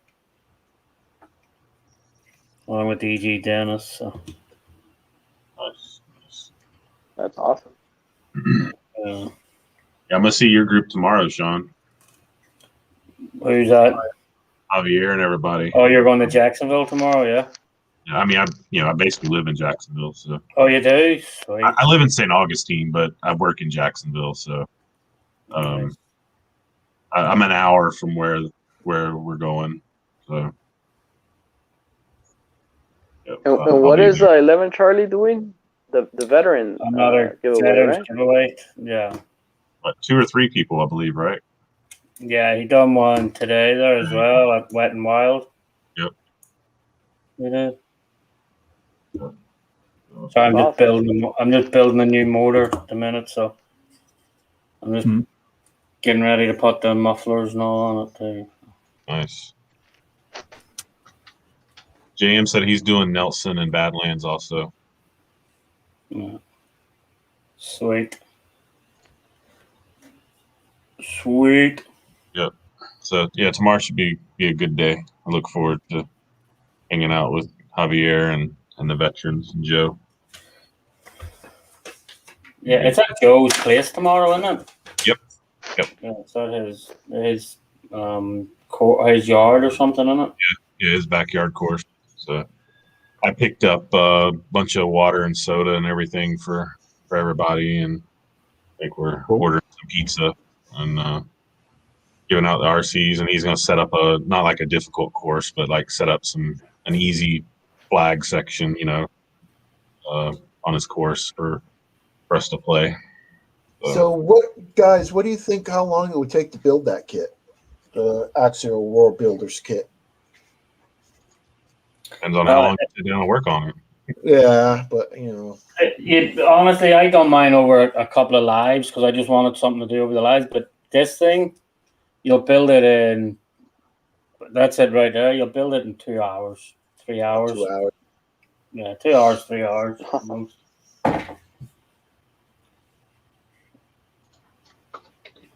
So, but I guess we're things are slowing down, so we go around the panel, and if anybody's got anything they want to say or anything, I thank everybody for getting on, and thank Gabe for allowing me to host and allowing me to help out. Thank you, man. Actually, you're a lifesaver, man. Yeah, so appreciate it. No problem. And hopefully you're enjoying it too, man. I enjoy this. So I learned a lot in the process too. So Awesome. And I also would say to anybody too, if you ever have any ideas or suggestions for topics, reach out to RC Basher Boy or myself. Let us know. We can try to include things in on these if people give ideas. I know we've got some of our own ideas and try to be working those in. Cool. Well, thank you for the invite. Definitely. And for having me here, and keep having fun. Keep those batteries charged and go out there and have some fun. Right, Break something. looking forward to it. I don't want to break anything, but definitely looking forward to some crawling Well, tomorrow. If you don't break anything, you're not having any fun. Yeah, I get that. So, Definitely. but no, I enjoy. I'm glad you were on, and thanks for joining us. And I think we had a good conversation tonight. Covered some good stuff. Cool. Sean, you got anything you want to? No, just everybody, thanks for stopping by every Saturday night and taking your time to spend and hang out with us. And guys, thanks for the invite. Hopefully, I get to jump in more of them. Just the only reason I did tonight is because I finally got the kids down early, and my wife's in Boston, so she couldn't complain at me about, hey, you know what? So you're always on them chats. Nice. Mm-hmm. KB, you got anything? Yeah, I just want to say I really enjoy this talking Saturday nights, man. Look forward to it all week. And I appreciate that. What you're telling me, how about the to fix them knuckles? And I'm probably going to get some of that spray too. Awesome. Very good. No, you're welcome. Sweet, man. Cool. You guys be safe. Definitely. And Likewise. Gabe, you got anything? Yes. So first of all, I just want to thank you again, man. For actually hosting. And hopefully you guys had some fun here talking to us. And also, I just want to remind you guys briefly. So I showcased my Kyosho Rampage Pro Kit tonight because I did a collaboration. One of a local fan here. He's also making a YouTube channel. So I would highly encourage you, to go and follow his channel as well. He goes by the name of RC Baja Garage. Once I upload the video, hopefully I get to edit maybe tonight, probably, put the video out tomorrow. Probably I'll just do everything tonight, who knows, depending on how I feel. But yeah, hopefully you guys are looking forward to that video. And other than that, you guys have a great weekend, and we'll see you guys next time. Awesome. And had a good time. I do want to say, Matthew, you got the Traxxas Max. It's a great rig. You're gonna love it. It'll take a beating, so enjoy it. But everyone, thanks for joining. Had a good time, good conversation. I've seen a couple rigs I hadn't seen before, so I think that was I enjoy that. So hope everybody has a great rest of their weekend and a good week coming up. And stay safe, everybody. And thanks for joining us. Is Traxxas a new company? I know Traxxas, but not Traxxas with an I. Yeah. All right, guys.